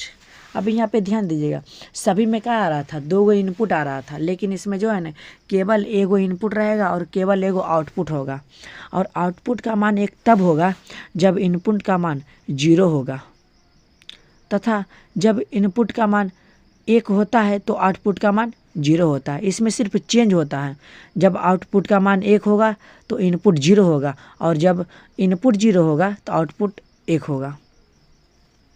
ध्यान दीजिएगा क्या बोले हैं, नोट में याद रखना है कि इसमें एगो इनपुट और एक आउटपुट होता है। और आउटपुट का मान 1 तब होगा जब इनपुट 0 होगा और जब इनपुट का मान 1 होता है तो आउटपुट 0 होता है। सिंपल याद रखना। अब यहाँ देखिएगा लास्ट प्रश्न, आप लोग इतना तैयार कर लेते हैं ना तो इससे बाहर आपके एग्जाम में एक भी प्रश्न नहीं पूछे जाएंगे। नहीं विश्वास तो आप लोग जाके देखिएगा, क्वेश्चन बैंक जो है ना, देखिएगा पिछला साल जो है ना इससे बाहर एक भी प्रश्न नहीं पूछा है। तो देखिएगा कार्बन डेटिंग किसे कहते हैं, कार्बन डेटिंग। तो समझिएगा, कार्बन डेटिंग का मतलब क्या होता है, किसी भी चीज़ में मौजूद कार्बनिक पदार्थों की आयु निकालना। यह पूरी तरह जो है विज्ञान पर आधारित है। अगर किसी भी चीज़ की आयु को लेकर शंका होता है ना तो फिर इसी के माध्यम से उसकी आयु निर्धारित की जाती है। क्या बोले थे कि कार्बन डेटिंग का मतलब यही होता है कि किसी भी चीज़ में मौजूद जो होता है ना कार्बनिक पदार्थों की आयु निकालने में इसका प्रयोग किया जाता है। किसका, तो कार्बन डेटिंग का। तो आप सभी को बस इतना सा बात आप सभी को याद रखना है। तो आई होप कि आप सभी को समझ में आ गया होगा। आज के फिजिक्स का 15वां चैप्टर में हम सभी लोग आ गए हैं और 15वां चैप्टर यानी कि संचार तंत्र में जितने भी सब्जेक्टिव क्वेश्चन है ना इससे बाहर आपके एग्जाम में एक भी प्रश्न नहीं पूछे जाएंगे। अगर आप सभी को विश्वास नहीं है तो अगर आप सभी के पास क्वेश्चन बैंक है तो आप लोग जाके देखिएगा, जितने भी सारे पिछले साल में पूछा गया है ना इससे बाहर जो बताएंगे ना इससे बाहर आपके एग्जाम में नहीं पूछा है, इससे बाहर पूछवे नहीं करता है सब्जेक्टिव क्वेश्चन। जितना हम बता देंगे ना इतना तैयार कर लीजिए ना, बहुत ही ईजी तरीका से आप सभी को हम याद करवा देंगे। और आप सभी को सिर्फ वीडियो को ध्यान से सुनिएगा नहीं तो सुनते ही आप सभी को याद हो जाएगा, हम इतना आपसे वादे करते हैं। इसलिए वीडियो को कम से कम एक बार ज़रूर देखिएगा। तो यहाँ पे ध्यान दीजिएगा, यहाँ पे पहला प्रश्न क्या है, तो पहला प्रश्न है एनालॉग संकेत किसे कहते हैं।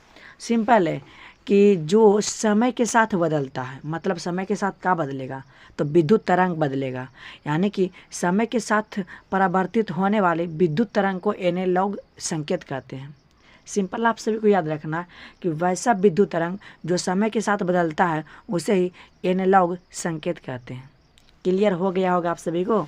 अब यहाँ पे समझिएगा दूसरा प्रश्न क्या है, डिजिटल संकेत क्या है। डिजिटल संकेत तो समझिएगा कि डाटा तथा सूचना को क्या बोले, डाटा तथा सूचना को किसी आंशिक संकेत द्वारा प्रदर्शित किया जाता है जिसमें केवल द्विआधारी संख्या 0 तथा 1 होता है। जहाँ शून्य वोल्टेज को, 0 जो है ना शून्य वोल्टेज को तथा 1 कुछ वोल्टेज को प्रदर्शित करता है। तो इसमें आप सभी को सिंपल तरीके से याद रखना है कि डिजिटल संकेत से आप क्या समझते हैं, तो डाटा तथा सूचना को किसी आंकिक संकेत द्वारा प्रदर्शित किया जाता है। इतना तो आप सभी को याद हुआ कि डाटा और सूचना को किसी आंकिक द्वारा प्रदर्शित करेंगे जिसमें केवल द्विआधारी संख्या कौन कौन रहता है, 0 और 1 रहता है। 0 का मतलब क्या होता है, शून्य वोल्टेज, और 1 का मतलब होता है कुछ वोल्टेज। तो आई हो कि आप सभी को समझ में आ गया।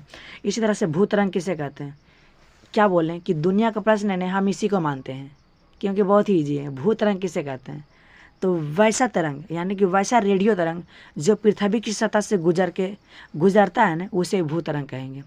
मतलब कि भूतरंग संचरण में रेडियो तरंगे पृथ्वी की सतह से गुजरती है और पृथ्वी की सतह से गुजरने वाली रेडियो तरंग को ही भूतरंग कहेंगे। याद हुआ कि नहीं हुआ, बोलिए। एग्जाम में लिखाएगा नहीं, लिखा जाएगा, हमें पूरा विश्वास है कि वैसा रेडियो तरंग जो पृथ्वी की सतह से होकर गुजरता है भूतरंग कहलाता है। अगला क्या है, वेव तरंग किसे कहते हैं। और वेव तरंग भी ईजी है कि वैसा रेडियो तरंग जो पृथ्वी की आयन मंडल के द्वारा परावर्तित होकर पुनः पृथ्वी पर वापस लौट जाता है। देखिए हम बताते हैं, यहाँ देखिएगा ये क्या है, पृथ्वी का आयन मंडल है। तो आयन मंडल जो है ना यहाँ पे देखिएगा कि यहाँ पे जाता है और यहाँ पे क्या होता है ना, रेडियो तरंग यहाँ पे जाता है और पृथ्वी के आयन मंडल से टकरा कर वापस क्या होता है, पृथ्वी पर आ जाता है। तो इसे क्या बोलेंगे, बोलिए वेव तरंग कहेंगे। तो आई होप कि आप सभी को समझ में आ गया होगा, बहुत ही ईजी है, हार्ड नहीं है कि आप सभी को समझ में नहीं आ रहा। अब यहाँ पे देखिएगा अगला क्या 5वां नंबर है। 5वां नंबर जो है ना, वी मॉड्यूलन किसे कहते हैं। देखिएगा वी मॉड्यूलन किसे कहते हैं, तो यहाँ पे समझिएगा जब उच्च आवृत्ति के संकेतों को निम्न आवृत्ति वाले संकेतों द्वारा जो आरोपित किया जाता है ना उसे क्या बोलेंगे, बी मॉड्यूलन।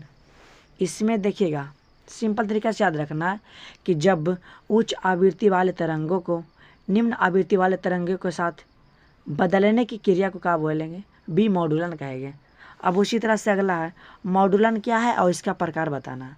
तो मॉडुलन, अब इसमें ध्यान दीजिएगा, इसमें उच्च से निम्न हो रहा था लेकिन इसमें निम्न से उच्च होगा, यानी कि निम्न आवृत्ति के संकेतों को उच्च आवृत्ति वाले संकेतों में बदलने की क्रिया को क्या बोलेंगे, मॉडुलन कहेंगे। और साथ ही साथ आप सभी को याद रखना है कि मॉडुलन जो है 3 प्रकार का होता है। कौन कौन होता है भाई, यहाँ देखिए आयाम मॉडुलन, आवृत्ति मॉडुलन, कला मॉडुलन। अब देखिए तीनों के बारे में समझते हैं। अगर देखिए हम आपसे बोलते हैं कि अगर आप लोग पहला याद कीजिए तो ये दोनों अपने से याद हो जाएगा। अपने से कहने का अर्थ हुआ कि आप लोग आयाम मॉडुलन समझ जाते हैं तो आवृत्ति और कला मॉडुलन बहुत ही ईजी। तो ध्यान से सुनिएगा, इसमें सिर्फ अंतर पकड़ना है। यहाँ पे देखिएगा, पहला याद कीजिए ना, दूसरा हम याद करवा देते हैं। यानी कि यदि वाहक तरंगों का आयाम जो है ना, देखिएगा यहाँ पे क्या बोल रहा, आयाम यहाँ पे देखिए हम बता देते हैं कि यदि वाहक तरंगों का आयाम निम्न आवृत्ति वाले तरंगों के आयाम के अनुसार बदलता है तो इसे आयाम मॉडुलन कहेंगे। क्या बोलें, यदि वाहक तरंगों का आयाम, यहाँ पे देखिएगा गौर कीजिएगा हमारा बात कि यदि वाहक तरंगों का आयाम यानी कि आयाम मॉडुलन बोले तो आयाम लेना है। कैसे कि आयाम यानी कि वाहक तरंगों का आयाम जो है निम्न आवृत्ति वाले तरंगों के आयाम के अनुसार बदलता है। अब उसी तरह से अगर हम पूछे आपसे आवृत्ति मॉडुलन किसे कहते हैं तो इसमें बताना है कि यदि वाहक तरंगों का आवृत्ति, यहाँ पे आयाम बोला तो आयाम लिए, लेकिन यहाँ पे आवृत्ति बोला तो आवृत्ति लेना।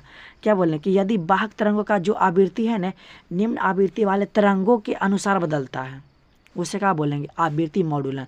अब उसी तरह से कला मॉडुलन का भी बताना है कि यदि वाहक तरंगों का क्या बोलेंगे, कला बोलेंगे। क्या कि यहाँ पे कला आया है तो वही, यदि वाहक तरंगों का कला निम्न आवृत्ति वाले तरंगों के कला के अनुसार बदलता है उसे क्या बोलेंगे, तो कला मॉडुलन कहेंगे। तो आई होप कि आप सभी को समझ में आ गया होगा। यानी कि जहाँ बोलेगा आयाम तो आयाम लेना, यानी कि वाहक तरंगों का आयाम लेना है।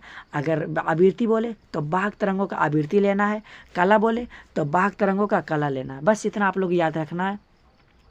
तो आई होप क्या हमें आशा है कि आप सभी को याद हो गया होगा। याद क्या, आप लोग समझ गए होंगे, बहुत ही ईजी है, इसे आप लोग याद कीजिएगा, कुछ नहीं है। यहाँ पे समझिएगा अगला प्रश्न क्या है, डब्ल्यू क्या है समझिएगा।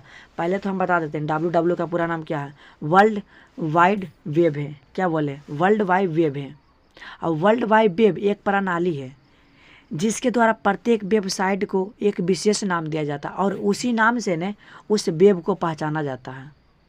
क्या बोले कि डब्ल्यू का पूरा नाम क्या है, वर्ल्ड वाइड वेब है जो एक प्रणाली है और जिसके द्वारा प्रत्येक वेबसाइट को एक नाम दिया जाता है और उसी नाम से उसे पहचाना जाता है। अब इस तरह से याद रखना है कि इंटरनेट और डब्ल्यू का आपस में गहरा संबंध होता है जो एक दूसरे पर निर्भर रहता है। अब इसके बाद साथ याद रखना है फैक्स किसे कहते हैं, मतलब फैक्स क्या है तो समझिएगा। फैक्स का पूरा नाम है फैक्सिमाइल टेलीग्राफी है। इसका उपयोग समझ लीजिए, इसका उपयोग जो होता है ना किसी दस्तावेज को दूरस्थ स्थानों तक इंटरनेट की सहायता से भेजने में किया जाता है। देखिए हम आप सभी को बता देते हैं कि फैक्स क्या, मान लिया जाए कि आप अभी मोबाइल में देख रहे हैं, अगर आपको कहीं भी वीडियो भेजना है तो आप लोग कैसे भेजेंगे, इंटरनेट की सहायता से, नहीं कि सीढ़ी लगा के भेजिएगा, सीढ़ी तो नहीं लगाइएगा ना, मतलब कि इंटरनेट की सहायता से नहीं भेजिएगा दस्तावेज, यानी कि दूर स्थान तक भेजना, तो वही फैक्स का प्रयोग करेंगे। मतलब कि इसका उपयोग जो है ना दस्तावेज को दूर स्थान तक इंटरनेट की सहायता से भेजने में किया जाता है, फैक्स कहलाता है। क्लियर। अब इसके बाद समझिएगा क्रांति आवृत्ति किस